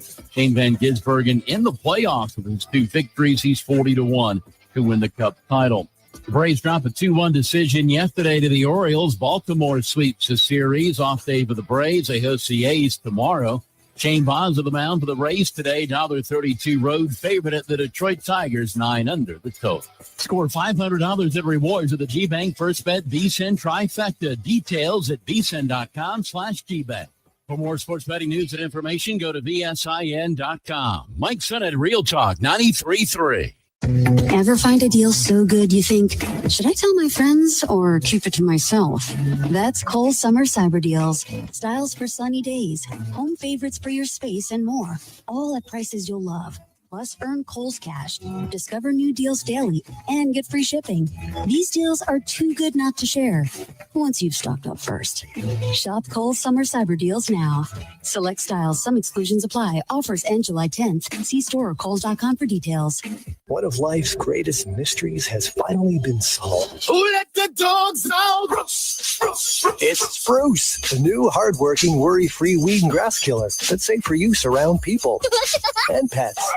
When used as directed, spray the leaves for visible results in just 1 hour and dead weeds in just 1 day. You spray, they play. Weeds die by the next day. Find Spruce wherever weed killers are sold. Did you know power surges can put your heating and air conditioning system at risk? E&B offers protection for your HVAC, preventing damage from surges, overvoltage spikes, and other stresses. Call E&B Heating and Air today and ask about power protection for your equipment before it's too late. Look, I say a lot of dumb stuff. I try to keep it in front of large groups. Seems to go better that way. Nate Bargatze, Big Dumb Eyes World Tour, Donald L. Tucker Civic Center, July 20th. Tickets available at Ticketmaster.com. Porterman, you're walking crooked again. What happened to you? Well, I was sitting at the boat ramp, sipping on a margarita when my alligator Hank decided we needed to go water skiing. Oh, no. Next thing you know, Hank's strapped to 4 skis and I'm hanging on his back and the boat is pulling us out. It was all going great till Hank spotted a duck in the lily pads and wanted to jump the wake. Porterman, you're crazy. No wonder you got hurt. Yep, 1 second it's air, water, air, then bam, now I can't even bend over to put on my own water skis. Well, Porterman, you better get over to Thin Chiropractic right now. You can book an appointment online and take advantage of the new patient special. Special offer online? That's easier than wrestling an airboat off a sandbar. That's right. Just go to thinchiro.com. FENNCHIRO.com. FENNCHIRO.com. That's it. I'm headed over there boogity to get straightened out. Some men follow the crowd. Others take the long way, the wayward way. At thewaywardgent.com, we've curated the gear, gadgets, and grit every respectable man needs. From the fairway to the fire pit, we've identified the top-rated Amazon finds, so you don't have to. No fluff, just the good stuff. Visit thewaywardgent.com. For the man who's not afraid to live a little off course, thewaywardgent.com.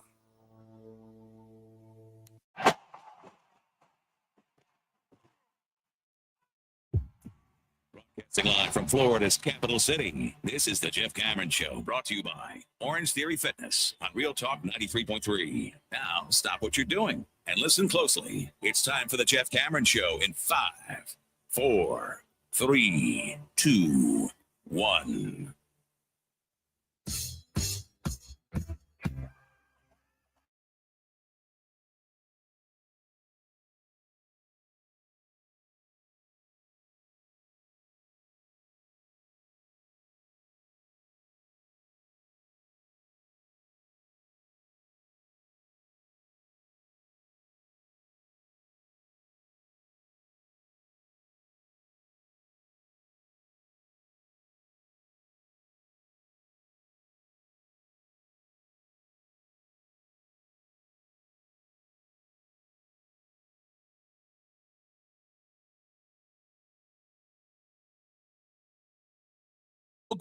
And thanks to all of you for supporting us at Warchant as well, watching on Warchant TV, the YouTube station. Thanks for listening to the pod. Thanks for supporting the Jeff Cameron Show. And away we go. We're in July. It is now 46, 45 days away from the start of college football. First game. There you go. We'll close out this week and be in the 30s, Tommy, and be really excited. That'll be something. 30s. That is a number. It's ridiculous. It's happened in a hurry. Summer, I think when you were a kid, I don't know what the age cutoff was when you were a kid, that summer went by too quickly or it lasted forever. I remember some very long summers where I was free to go and play and have fun all day, and it was like it lasted forever. And then there were summers where you're like, man, what the hell? We just got out of school. This feels like that. This feels like the second. This feels like we have not been removed from, big time football for all that long. To me, there are some people who find it interminable, but the fact that we've entered July's the ACC kickoff, camp gets started, you start getting excited. Obviously, I think the boon of the successful recruitment, the last two in particular that I've notched and talked about today on the show, Rankins and Kinnan, has helped kind of get us through the news out of the offseason with the success of Florida State in their efforts against the ACC. I guess served as a bit of a pick-me-up and a shot in the arm. We got more good news of that over the weekend in Dellinger's piece, kind of reading about just how big of a boon it was for Florida State and Clemson. But I don't feel like we've had a lot of downtime. I feel like it's happening quickly. I feel like this has been the longest offseason. I have the opposite internal clock. We're just asking the same rhetorical questions. Oh, yeah. How good are they going to be? How much better could they be after 2-10? Does Mike keep his job? Does this experiment work with Castellanos and Gus? What's Tony White going to do? It's a thin defense, new starters. You're right. That's the core of the questions. And I'd rather talk about it every day because it helps. It helps to be in a community of people. It's important that you're with a community of like-minded individuals who support you and allow you to test your theories, because that's how we pass the time. Because you're going to ask those questions in your head, you might as well share it with a group. Share it with everybody, and let's get a sense of where everybody's standing. But now the real answers are coming. Like I think right now, as you were, going through the open and speaking on the locality of things here at 93.3, I thought of being at a local watering hole the Sunday after the Alabama game, right? Yes. You take a breath. That's going to be an earlier night, but still, you got to have your Sunday stuff ready, your Monday stuff ready, because I'm sure we'll be on the air on Labor Day after Alabama, I would think, even though it's a holiday. So that Sunday is a nice little buffer. And Miami plays Notre Dame that day. And I love the idea of being at a local watering hole the day after we get our first bit of evidence. 1/12 of the data set will be before us to consider. That sounds awesome. Of course, I want to live the game. Of course, I want to see the game. But I really am loving the idea of having real football to speak on. And that Sunday, when we're sitting wherever we're sitting, I'll probably be at the CP watching Miami and Notre Dame. Okay, now we've got something concrete to work with instead of whispers that this happened or maybe that guy could do something. It's really something before us of, 80 plays going either way. That's interesting. For me, the season starts in a weird way at ACC kickoff. It also starts when they start practice because every day you get more evidence of this or that. You don't always read it correctly. We certainly all missed it a year ago. And so did the head coach and everybody else who covers this team. I mean, none of us really could have been prepared for what happened. But I still like seeing something tangible in that way. And I think you'll be more cautious this year, probably forevermore. I think that's the lesson is that we will always be cautious.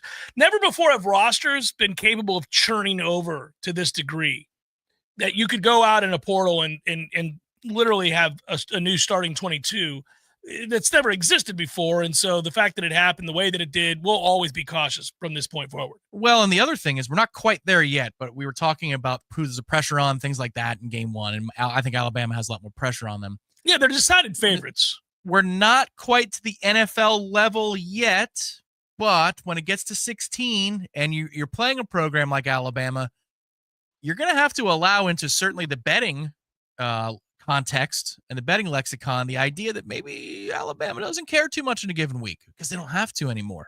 College football in the veins of college football as a sport through the generations has been you got to win all your games. That's changing rapidly. Now, it already did happen for some of the halves, like an Ohio State or a Georgia or an Alabama, to a degree Clemson-ish in the last 10 years in the 14 playoff. But now that you get a 12 and 16, you're going to have to get used to that idea that somebody can take a week off, yeah. And it's just going to be the nature of the beast. Yeah, and that's unfortunate. I do think we lose something with that. We do. But we might get better games, though. We more aggressive. We will get better games. More aggressive interconference games, things like that. Oh, without question. I pulled it up just for giggles. Saturday, August 23rd. Idaho State, UNLV, Iowa State, Kansas State. I call it the Food Lion Battle at Aviva Stadium in Dublin. We could be there. We could. Probably be about close to the same flight price as flying to Charlotte for the ACC. Apparently.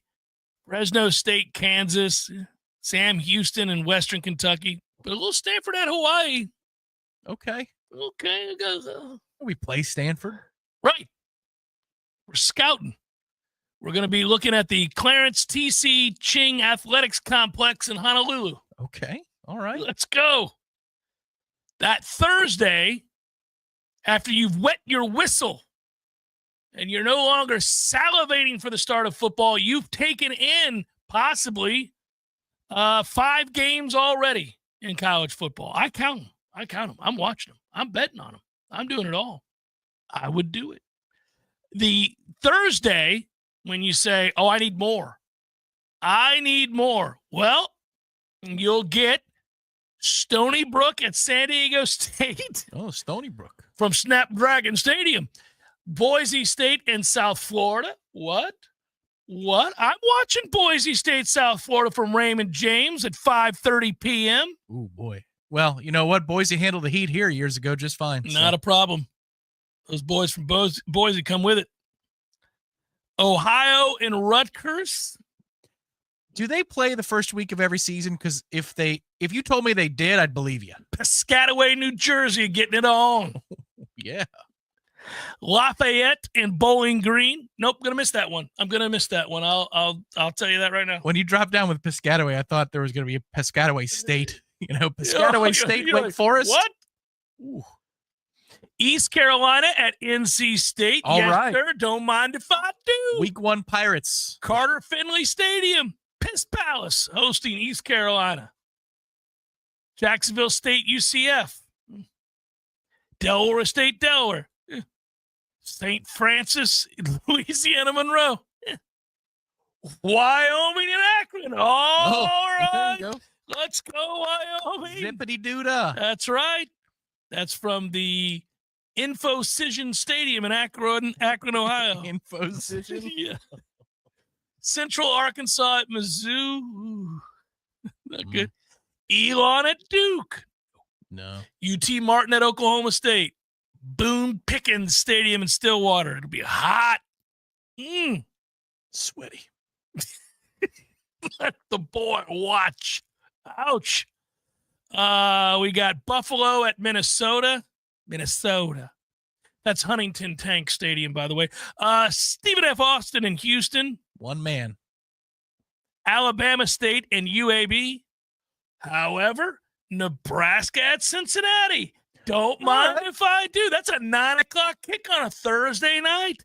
Arrowhead Stadium. I'm watching. The Thursday before we play? Yeah. Oh, hell yeah. You'll feel the energy of buddy. Doak that night. 9 p.m. We should get together for a watch party. Miami of Ohio State on Wisconsin at the exact same time, which is also maybe watchable. It's good enough. Good enough. That's 10-3 in the second quarter. And then you think, okay, well, that was nice. We got a little taste. Oh, but it's not over. Now we got Friday games, everybody. Somebody named Tarleton State is taking on Army. Tarleton's. Now, why did we play them or have... There was some kind of tie-in with Tarleton at one point. Not football. Did we play them in a basketball tournament one year? Maybe. I remember because Tarleton is playing, if you look at their schedule, Portland State, Mississippi Valley, Central Arkansas, Chattanooga, West Georgia, Utah Tech. Sweet Jesus. Yeah, we played them in November of last year. In basketball. Yeah. Okay. Beat them 72-52. They wanted none of it. At Tarleton. It was a 5-point game at the break. Okay. Western Michigan to Michigan State. Okay. Well, Friday night. App State and Charlotte. All right. Kennesaw State Wake on a Friday night at 7. A whole bunch of games that are like, hey, listen, Georgia Tech's at Colorado at Folsom Field that night, 8 p.m. on ESPN. Yeah, Let's get it on. There we go. Now I'm watching. A lot of gold on that field. I'm watching. Tech's favored heavily. Yeah, old Haynes King's back. For the 50th year. That's right. Haynes King will be running. And listen, it's a pretty good quarterback room with a good offensive line. Georgia Tech, damn it, man. That's maybe one of the other things that I'm really hoping happens this year is that we reestablish some strong footing in the ACC as one of the better teams. Because what I don't like is I get tired of my brain going, oh, well, we're better than them. Well, I don't know. That happens all the time. Like, that's immediately what happens where I'll go Georgia Tech, Syracuse. I'll just name random ACC teams that have no freaking business being better than we are. But initially I'll be like, oh, well, that's whatever. And I'll go, well, could you beat them? Don't know.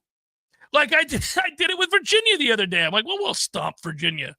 Well, I mean, will we stomp Virginia? I don't know. This is also very, very important.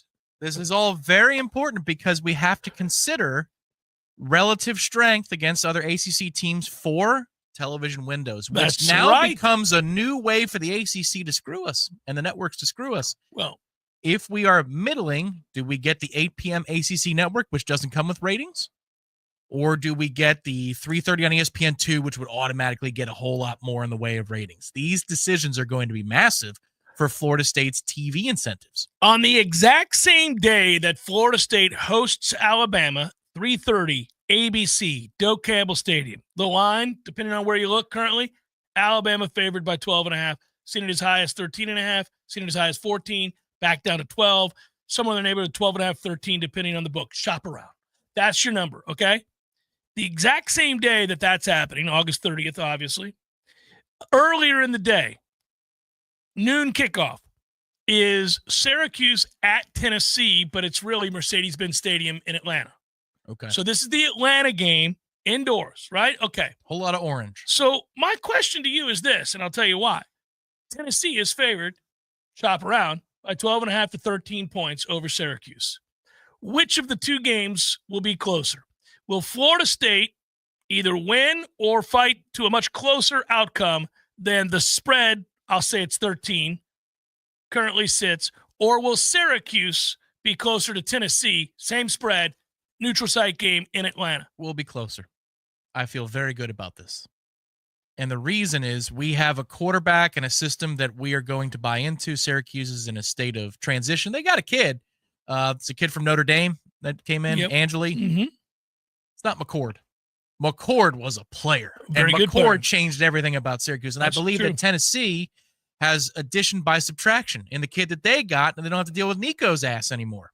There you go. I think they're happy about that. So I think Heupel and that system is going to run more efficiently. You're not going to be waiting around for that kid to make a play.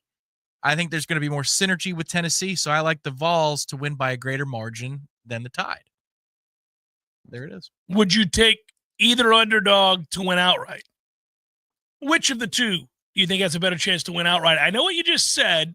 Right. But yeah. Talking about home run cuts. Uh-huh. We still do. Venue matters. It's here. If it was neutral site in Charlotte, the way that this game is neutral site in Atlanta, then, maybe I would think twice, but it's here, and there's going to be 12 levels of luxury at Florida State in terms of seating options.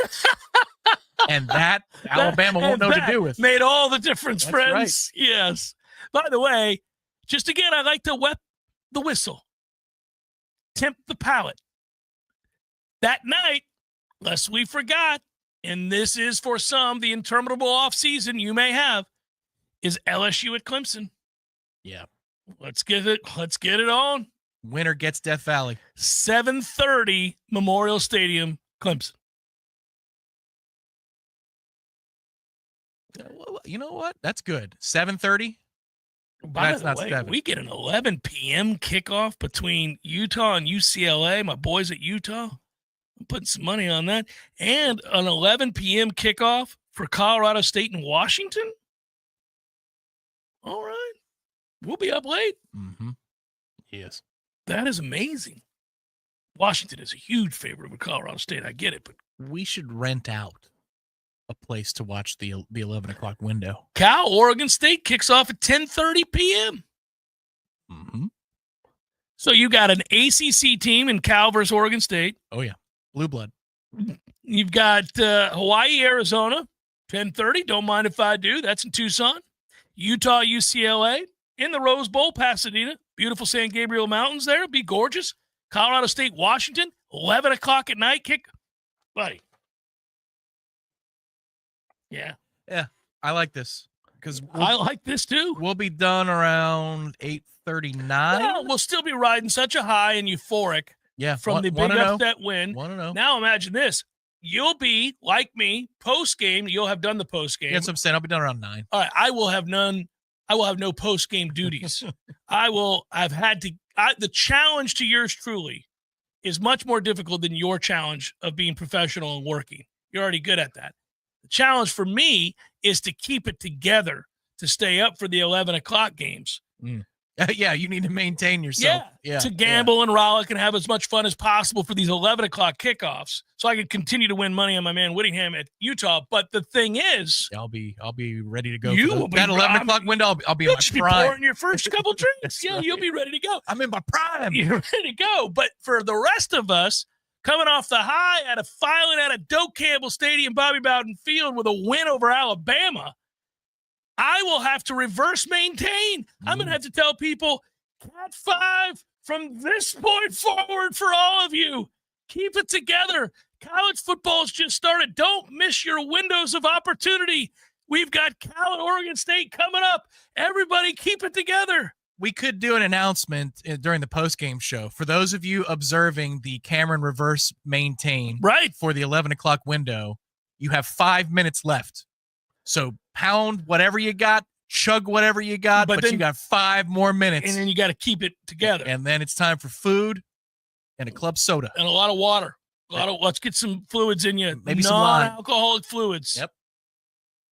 By the way, just as an aside, that same day, East Texas, who we play the following week, plays SMU. So East Texas A&M, the Lions, are playing at SMU, 9 o'clock on the ACC network that same evening, buddy. Is their schedule cheeks again this year? Who, SMU? Yeah. Probably. Ooh. Is Baylor any good in your research? They're okay. They got Baylor and TCU. And then in conference, no. They're at TCU, but in conference, well, they get Clemson at Clemson. That's a loss. It's swung around. Miami, Clemson, Louisville. It's much better, and that's much better than last year's ACC slate. It included us, I get it, but they picked the year of years. No, they picked the right year. That's it was for sure. only us. That was it. Yeah, that's. But I will tell you, I think that the predicted order of finish when I leave Charlotte, in a couple weeks, it's going to be Clemson, Miami, Louisville. That'll be the predicted order of finish, in my opinion. And then SMU right behind them. Is that your top four? Yeah, probably. Then like us, Syracuse, in some order. Buddy, I'll be very interested to see that vote. I mean, if there. Oh yeah, there might be some spite vote from some triangle people. Oh well, yes, okay, I suppose that's possible. But no, honestly, I think FSU is a real enigma. I think it's very difficult to know how to place. I mean, I'm going to struggle with this vote. I think it's very difficult to know where to properly place Florida State. So if you go back and you'll hear the interview on Wednesday, guys, David Hale wrote an article in May in which he grouped quarterbacks by tiers, 136 quarterback rooms. Okay. That's how many Division I. Okay. That's where we're at. Big project. That's a big project. And he did a ton of research on it, and you can agree with him, disagree with him, whatever it is. Okay. But he had Florida State in terms of the quarterback room. And again, I'm going to give him a chance to speak on this, so you'll be able to, follow up on this. But he had Florida State, let's see. 56th. No, not at an individual ranking. He just went tiers. He did tiers. So, okay, I'll tell you what he did do. By teams in the ACC. Here are the quarterback rooms. Ooh, I like this. Because before 22, I was bullish on JT in this very exercise. All right. So by quarterback rooms in the ACC, these are the rooms that he had as better than Florida State's room. Quarterback room. That's all of your quarterbacks. Yeah. All right. Clemson, Miami, Georgia Tech, Duke, Louisville, SMU, NC State, Virginia said we're on par with Syracuse and Cal, although he put the edge towards Cal and Syracuse. So that would, if he's going to give them the edge, then here's the list of teams that he thinks has a better quarterback room than Florida State. Clemson, Miami, Georgia Tech, Duke, Louisville, SMU, NC State, Virginia, Syracuse, Cal. That's a lot. That's a lot. It's okay. That's You'll see the light. That's a lot. Well, maybe. It's hard to argue about the room. I mean, it's hard to pick the room. Who the hell knows if the backup or the third stringer is going to be worth a damn? You're just looking at star ratings at that point. It has nothing to do with nothing. Yeah, we've seen Brock Glenn play. Yeah, well, in a different system. Yeah. With Gus's system, could be super simple. And look at that. He is a much more efficient player. Also, people will try around him. That will help and make a difference. Yeah. I don't want to, cast Brock aside, but. Sure. I'm just saying, how many of all of the quarterback rooms have we evaluated? 13 backups, 14 backups? That at that point you're going off of what? Yeah. In some cases, there's, obviously the transfers and known commodities and that sort of thing. Yeah. Like Georgia Tech has that one kid that comes in for 5 plays a game. All right. Well, that gives them points that, another school wouldn't have because they've got a 4 stars never played. And Georgia Tech would be ahead of us because and they should be. The stability of quarterback, yes. Hey, if I could get Haynes King in this system right now, I would. Oh, man, yes. 8-9 wins, easy. That's who I wanted. Yeah. Well, that's one of the kids I wanted. For Gus's system, that's a hell of a fit. That's the better kid. Would have been the better kid. But anyhow, just kind of fun when you play it out like that. Anyhow, he went through all of these. I mean, looked at different tiers. It's not like he had us in the 50th tier. He had us in the 8th tier. Yeah, well, I mean, you're not going to be in the first tier, of which there's only 4 or 5 teams. And then from there, look. Yeah. I get it. I'm not saying we're loaded for bear. All I'm saying is you're rating the room. I'm like, man, I think the tiebreaker comes down to Cal's backup against what Kevin Sperry might be able to do. Can't know. If you've never played a snap, right? You don't gain points, right? You don't gain points for that. Yeah, you're limited. There's no doubt being limited there. It's kind of a fun exercise. I talked to him about it. You'll hear it on Wednesday. It gets a little bit more fleshed out, but it is kind of fun. My man Shannon Young has made the move. You guys have heard me talk about this a lot. You already know that he's with Cross Country Mortgage.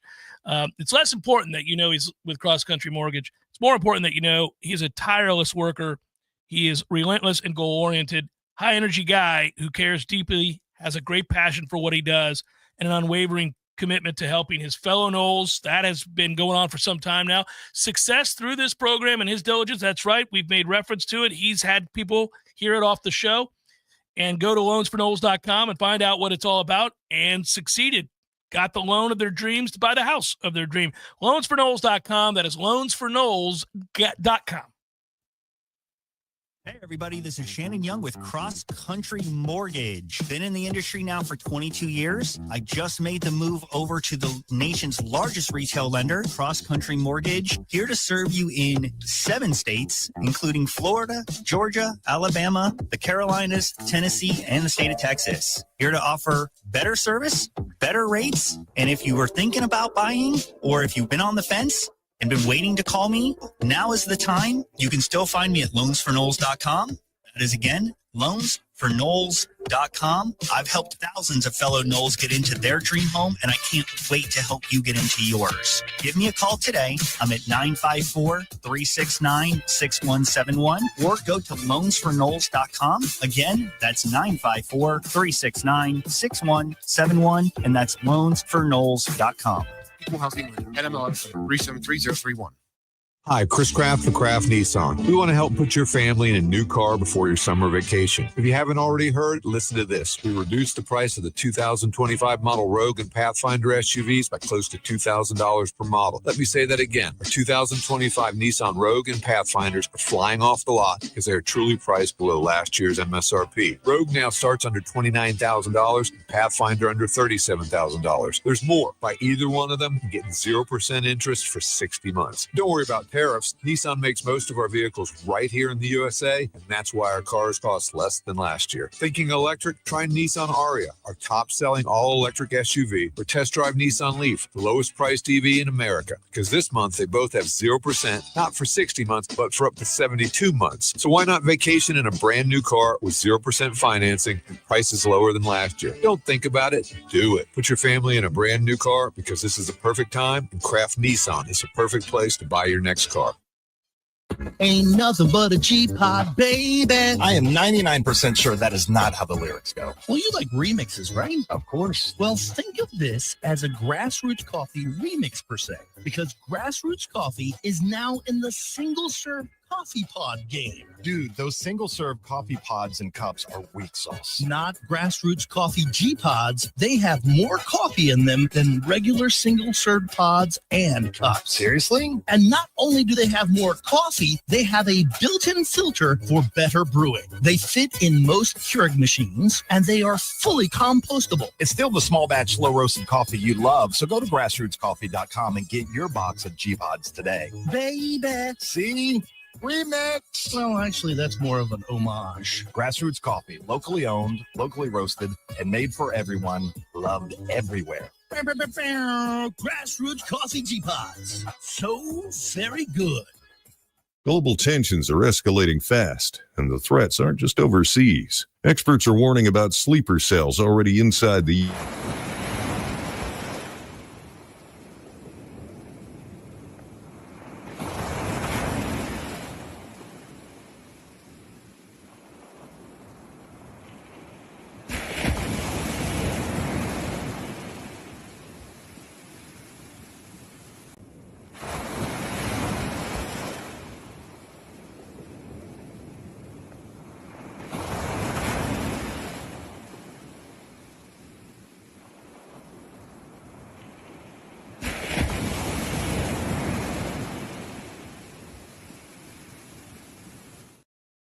can.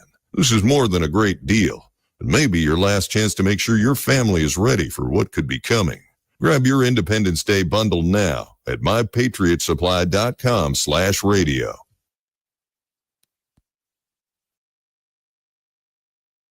The Jeff Cameron Show is a production of the Warchant.com Multimedia Network. Check out Warchant.com today for the latest news inside Florida State athletics. That's Warchant.com. Now, back to Jeff on Real Talk 93.3. Let's see. I don't know which direction I want to go. I can't. On a weekend in which, Tom, there was very little happening, it's going to be hard for us to put forth two different names for the above and beyond player of the weekend. I'm prepared for all scenarios and situations. All right. Well, let's talk about above and beyondvr.com. Go book now while you still can. Save on beautiful properties on the water or downtown. You name it. Make it happen. aboveandbeyondvr.com. Every time Tom pulls these things up and I see the rustic downtown Dunedin, beautiful bed and breakfast, see that cabin, I see That's a 4-night out the door price. You see it 4 nights. 4 nights for $579. That's all the money you're saving without the middleman being there. It's beautiful. It's good because you don't want to have to pay those VRBO fees and all that nonsense, right? It's what you do. It's what you do. So look at the properties, of which there are over 30. Some are extravagant, luxurious, beautiful condos. Others, beautiful, rustic. Look at that thing. Look at that badass little cabin in Dunedin. Loving life. I want to live there. Look at that. What was that? $579 before the 10% off. Forget about it. That's before the 10%. Oh, there's a pool back there, I believe. Man, doing some things, everybody. You still got time to take your little vacation before we all get busy again with school. If you use the promo code JCS, you're going to be paying $536. You're out the door. $536 with the promo code JCS, and you're in a rustic cabin in Dunedin, downtown, enjoying the park, or go get a beach property. Aboveandbeyondvr.com. Phone number 727-253-5995. Make sure you use the promo code JCS. They're going to give you 10% off. Good stuff from our friends at aboveandbeyondvr.com. I don't know. I don't watch it, but would I say Joey Chestnut? Didn't he win again? He did. He ate 70. Did you hear about the conundrum with this, with the Hard Rock? The Hard Rock set the number, I believe, at something like 71 or 72 was the number, and he was at 71 and a half hot dogs when the whistle blew. So they're going to have to change that to quarters for over-under. Yes, they're having to figure out what they do. He got credit, I guess, with so that's absurd, right? I don't know. I think it's the most disgusting thing that is in the quote-unquote sporting world. I root for him to die or for the other participants to die every year that they do it. I root for it. I want him to choke to death right here on television. It'd be awesome. There can't be anything dumber than a hot dog eating contest. And people sponsor it and watch it. It's absurd. Well, they host it. I'm rooting for them to pass out, die. They never do. It's unfortunate. But anyhow, I want it to happen. Nothing would reward their gluttonous behavior more than that. Above and beyond. Above and beyond. Above and beyond. So I'll use, I guess, that dude. Or 70 and a half. That's what they did? 70 and a half? Yeah. That's what I'll do.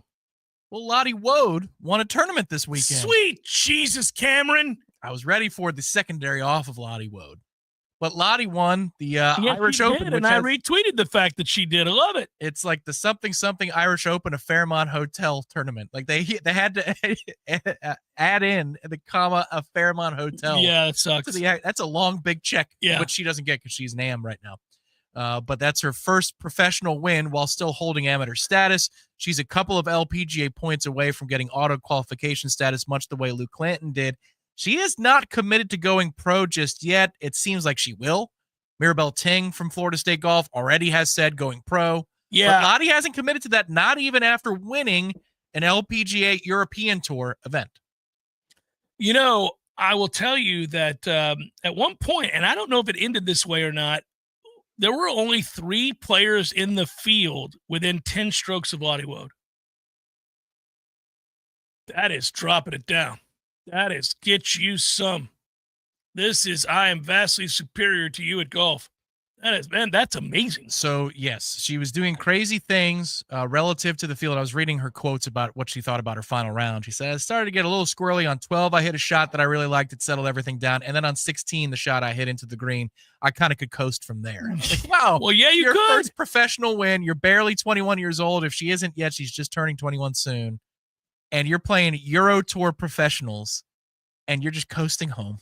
It's a thing of beauty. That's crazy. The runner-up would have been, did you see the Cody Bellinger catch yesterday? Yes, in the throw to first subsequently. Oh, Well, save the game. I mean, if he doesn't make the play, you're going to win the game and get the sweep. And you know what you would have done? You would have gotten your boy fired. Boone would have been fired after that game. Oh, you think so? Oh, I do. Well, they were reeling. Well, they lost 7 straight or something like that. Yeah, no, they're falling. Yeah. So that catch initially looks like it's an accident because he almost runs past the ball. But it's I watched it. But then the throw, The throw's a laser. Ozzie Smith doesn't throw it more accurately either. It could not be more accurate and on more of a rope than that to double up Lindor. It's first and second, nobody out if he doesn't make the play. And well, actually, it's not first and second. Actually, it's rolling to the wall and everybody scores. Yeah. It's good night, probably, Irene. Yeah. Probably runner on third because Lindor's got a broken toe. So runner on third, nobody out, run scores. It is one of the best plays I've seen in a long time. And I know it was against my team, but I was. Yeah, you had to have been like, are you kidding transfixed me? by You that caught play. that? You caught that? Because every time the replay shows the bottom of his glove against the blades of grass, even though I've already seen it once, I think the ball's going to hit the grass again. But it doesn't. It's that wild of an illusion, and it doesn't. It was a brilliant, brilliant play. Should be noted, Tom Lang, that Novak won today after losing the first set 6-1. He wins 6-4, 6-4, 6-4. And guess what? Sinner currently trails 2-0. Ooh. The number 1 seed in the third set is down 6-3, 7-5. We shall see. Might this open up for your boy Novak? I never. He could win. He could win above and beyond play. He's the 6th in this tournament. Is that right? I think he's the 6th. I believe he is. Yeah, his best days are behind him. 6. So I think that puts him in line with the 2. Is Alcaraz still winning? Alcaraz won yesterday. Yes. Okay. Alcaraz should win this whole thing if Sinner gets knocked out here. Yeah, I would think that would happen. But you could get. I don't know if they reseed or whatever. I've never looked up tennis bracket. No, they rules don't. They or don't anything reseed. like that. No. So Mario could tell me about the bracket math of would they face off in the semi or would they face off on Sunday. But if you give me Joker and Alcaraz, I'll take that. Here's the thing. I don't know why I don't like Sinner, but I don't. I think he looks goofy. He's a goofy bitch. Now you do know why. Well, that's why. Yeah. He's goofy looking. The way he plays is goofy. And I like tennis. I watch. I mean, he's just goofy. I mean, maybe it's because he's gangly. He's like 6'3", 6'4", but You don't think he looks Italian? He doesn't look Italian. He's got red hair. Secondly, he doesn't look athletic. He doesn't look athletic. Maybe that's why I don't like him. There it is. You're a goofy bastard. You don't look the least bit athletic. You ought not be able to do any of this. The Warren Sapp of tennis. Oh, it drives me nuts. Every time I watch him, I'm like, look at your knees are about to break. You don't have anything to you. Eat a sandwich. That's a test for the Gen Alphas or the kids that are coming up in the ranks right now that are 3, 4, 5 years old. When they get in their 20s, show them a picture of 3 dudes, Aaron Donald, Ndamukong Suh, and Warren Sapp, and say which one of these two of them are Hall of Famers. And Well, it's a trick question. All 3 are, but all 3 are done. They're all leaving Warren Sapp on the sidelines. By the way, the career path of Yannick Sinner.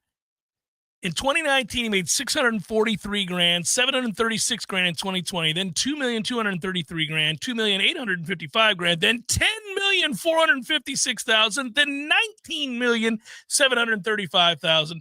He's well on his way to making over $20 million this year. Just a slight bump in winning percentage makes you an awful lot of money. So he has been the number 1 seed for a little while now. At least I saw in the French and in this particular tournament at Wimby. Has he won yet? Has he won a major, a Grand Slam? I'm sure he has. Sinner, I believe, has. You would think I wouldn't know. Well, he's got a bunch of singles. He's won 19 times. I'm trying to think if he's won there. He's 19-3, I think, at Wimbledon. I mean, he's been really, really He's good. won the Aussie twice and the U.S. Open once. This is why I don't remember. Well, I never remember the Aussie. I never remember the Aussie. And I used to back in the day. But I should have remembered the U.S. Open. It's impressive. AboveandBeyondVR.com. That's AboveandBeyondVR.com. Now, here's your Paul's Termite and Pest Control Tallahassee weather report. Starting off the week warm and humid with a chance of scattered showers and storms. Not everyone will see the rain, but the chance is there. Highs in the lower 90s, but of course the heat index or feels like temperature will be higher. Tonight, a 30% chance of showers and storms, partly cloudy, low of 74. Tuesday, mostly sunny, 60% chance of showers and storms with a high of 93. 60% chance on Wednesday with a high of 92. From Real Talk 93.3, this is Danielle Kelly.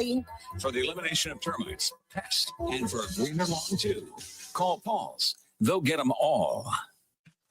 See Nice Tire and Auto Service at 4792 Bluntstown Highway today. The ASE trained technicians at Nice take the guesswork out of fixing your car. That's why wherever you see the Goodyear sign, you'll find what you want in tires and service. From preventative maintenance to a major overhaul and everything in between, you name it. Plus, Nice's services are backed by a nationwide limited warranty. Stop by Nice Tire and Auto Service. 4792 Bluntstown Highway, just west of Capitol Circle. On the front lines, fighting the insanity of the woke, it's Matt and Brett Oster with America in View. Matt, Florida has become the world leader for freedom, and I love.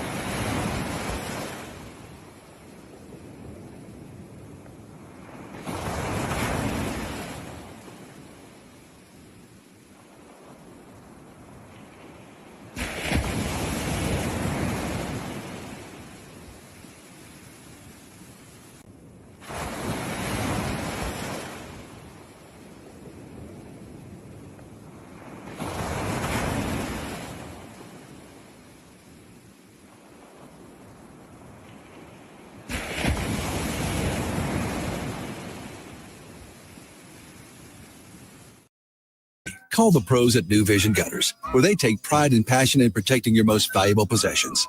It's the MVP treatment and the best call I ever made. Hey, everybody, this is Shannon Young with Cross Country Mortgage. Been in the industry now for 22 years. I just made the move over to the nation's largest retail lender, Cross Country Mortgage, here to serve you in 7 states, including Florida, Georgia, Alabama, the Carolinas, Tennessee, and the state of Texas. Here to offer better service, better rates, and if you were thinking about buying, or if you've been on the fence and been waiting to call me, now is the time. You can still find me at loansforknowles.com. That is, again, loansforknowles.com. I've helped thousands of fellow Knowles get into their dream home, and I can't wait to help you get into yours. Give me a call today. I'm at 954-369-6171, or go to loansforknowles.com. Again, that's 954-369-6171, and that's loansforknowles.com. Equal housing NMLS 373031. The Jeff Cameron Show is a production of the Warchant.com Multimedia Network. Check out Warchant.com today for the latest news inside Florida State athletics. That's Warchant.com. Now, back to Jeff on Real Talk 93.3. Mario, well done. Tom, I have that issue with so-called Spaniard John Rahm. I wonder if he watches John. Well, nobody does watch John Rahm anymore unless it's a major because nobody's watching live. But, yeah, that's funny. Is it just because they're not supposed to grow them like linebackers in Spain? I do wonder where the angst comes from. At least my guy, center, he's got red hair. He's ghostly white. He looks Irish all the way. I think he's just so used to watching guys like Sevi and Jose Maria. The thing is, Rahm has the same temper. He does. Stereotypically. He's got, yes. And he also has the jet black beard with the coarse hair. Yeah, like, okay. But he's 6'2", like 240. He's a big bitch. Yeah. You don't realize how tall he is because he's so damn wide. Yeah. It throws off because the proportions are just out of control. He's a big dude. He's from a beautiful place in Spain. Barrica is by the beaches. All right. It's gorgeous, just so you know. I don't think he grew up wanting for much. If he grew up there and he's a good golfer, which means he was privileged, he probably did okay. Was it you who told me about he's got the custom Porsche golf cart? So this is a cool John Rahm story. Yes, he belongs to a Scottsdale club, and if you've ever been to Scottsdale, you know that nobody's hurting. And yeah, he belongs to a club there, and he frustrates the members occasionally because my man will ride out in this custom-made golf cart cranking the stereo, pounding beers that has huge, like it's like a car. It's so big. And he and his buddies go out and play. And because he's freaking John Rahm, he just rolls up to the club like, we're going out. They're like, okay, John. Cranking music. And apparently that thing could do like 50 or 55. It hauls ass. Yeah, it hauls ass. That would be fun as hell, though. Like, where are you going? I'm going to golf with John. This is going to be a good day. We're going to get in 72 holes. It doesn't take long. No, it would not. He's not losing the golf ball. No, it's it's impressive. Yeah, but that dude, he's probably fun. They're probably having a good. I really wish he hadn't left. It's a damn shame. If you didn't today go over to see Conley's piece, there is something you may want to read up on previewing the ACC. We're at that stage now where you're going to get intensive breakdowns of teams in ACC's college football projections preview for 2025. Conley released that today, and it's very in-depth, and it's worth your time as you want to preview the league, and you can get into the continuity table and the 2025 projections and all those things. But there's write-ups about the 5 best games in the ACC. LSU at Clemson August 30th. Miami at Florida State, October the 4th. At this point, Miami will have already hosted Notre Dame and Florida in non-conference play, but the Canes ACC opener in Tallahassee will tell us a ton about both teams is the write-up there. Louisville at Miami and Miami at SMU, along with Clemson at Louisville. Those are the biggest games in the ACC as projected by Connolly, or as at least his opinion about those games. I think the FSU Miami game, which, as we well know, is massive every year. To me, that's the biggest game of the year for Florida State. Not only is it against the hated Canes, but it's here in Tallahassee. And I think your best chance to win one of the Big Four. I think you got a better chance of winning the game against Miami than you do against Alabama. I think you have a better chance of winning the game against Miami than you do on the road at Clemson, for sure. And I think it's highly unlikely you win on the road against Florida at the end of the year. So I think Miami is the one. That's the one you could beat. Well, you could win all 4, I suppose. But this game's big. For all of the money Miami has spent and invested in players and what they brought in with Carson Beck, if you were to knock off Miami, that is spitting in their face. And they had already a lot of that last year because they had the best player in college football, the Heisman Trophy winner, the number 1 pick in the draft at the most important position on the field, quarterback, and they didn't even make it to the ACC championship game. They were lucky to not lose 4 regular season games. So, again, Miami has a substantial amount of talent along the line of scrimmage. They're questionable at wide receiver. I don't think they're questionable at quarterback. Carson Beck's not terrible. There's this weird thought that he's terrible. He's not. He's not terrible. He's good. When he's good, he's really good. Right. There's just a little bit of famine to go with the feast. Yeah. With him. Yeah. Yeah. But if you could beat Miami, that would be huge. Well, the question is, will the passing game be better than it was last year for Miami? I think you can make a reasonable case it won't be. Well, the receivers that's the problem. They've lost receiving talent, and I think there is a dearth there. Now, again, I think that if you look at some of the advanced numbers, Georgia had other issues they were dealing with besides Carson Beck. They didn't have the receiving talent they had the previous year. And I think they took a step back because of it. When you lose an all-world tight end and an all-world receiver, it's tough. Yeah, McConkey was really good. As we saw, he was really good in the NFL right off the bat, and I made a lot of money because of it. But you had the best tight end in the last 20 years, and he lost a lot of production. Georgia was also high on the list of drops, a ton of drops. So I think there's a chance Carson's a lot better than people think he is, but he doesn't have a lot to throw to here. Well, and also you're going to be vetting his arm strength. That Sunday that I mentioned earlier, that we're going to be sitting down after our first game of the season. Hopefully it goes well, but you're going to be watching his arm strength because the reports from camp are going to be that he looks fine. Well, the reports are already that he looks fine. Mario told a reporter last week that he's at 95% and is a full go. Sounds good. Right. Nobody's going to believe that till they see it. Agreed. But that's what they told him. He goes, oh, we have no worries. He's good to go. I hope that's not true. It sounds cynical and cruel to say, but I hope there's a little bit of a hiccup. Maybe he's not at full strength. They'll say like week 6 of his NFL career. Oh, you know what? It's the pitching stuff. There's some loose bodies in his throwing arm. He needed to take an injection. What are you going to do? Yeah. What are you going to do? Real quick, thank you and shout out to Jonathan Mole. Jonathan Mole sent a gift. Tom is sheepish about donning the gift. Are you going to do it? Go ahead. Just flash it real quick. I'm going to hold it up. Yeah, there it is. Yeah. Look at that. Boom, boom, boom, boom, boom. Yeah, of course. And that all stems from the fun we had last week regarding the propaganda. That's right. So if and when I might face it the other way. I don't know. I just feel like the screenshot of this, I could be taken as a political prisoner at any point in the next 20 years because I donned this for an innocuous bit on state-sponsored media as it relates to Florida State coverage.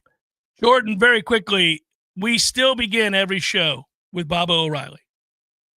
It is still the start of every single show. But if you're watching on YouTube, we can't play the music on YouTube. If you're listening on the radio, you can hear it loud and clear. You can't on YouTube because then we couldn't post the videos because the videos would get taken down.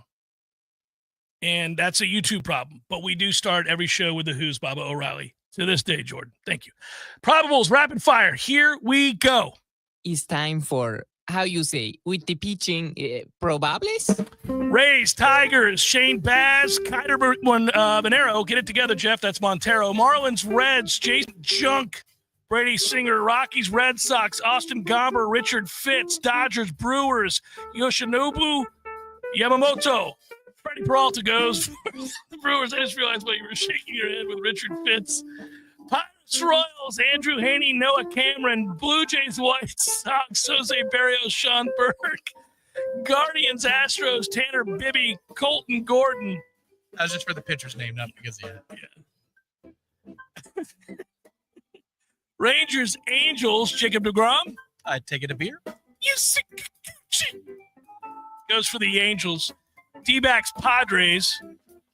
Zach Gallen, Darvish. Darvish has been on the sidelines. He was back. I stood at Darvish's locker in Arlington, Texas when he played for the Rangers. His shoes were in the locker. He wears size 19 shoes. That is a mountainous man, given that he is of Iranian and Asian descent. So you're like, what? How are you 6'11"? Those are gunboats, Gare. Phillies, Giants, Christopher Sanchez, and Landon Raup. And that is a look at those that shall reside on the bump. We did it! So headlines tomorrow plus the bonus hour. Good work out at UT Lizzie. Thanks to everybody. And that includes our good buddy Irish Fell. And thanks to all of you for listening, watching, passing it around, sharing the love. We appreciate you. Have a wonderful rest of your day and evening. We'll be back tomorrow. Until then, peace.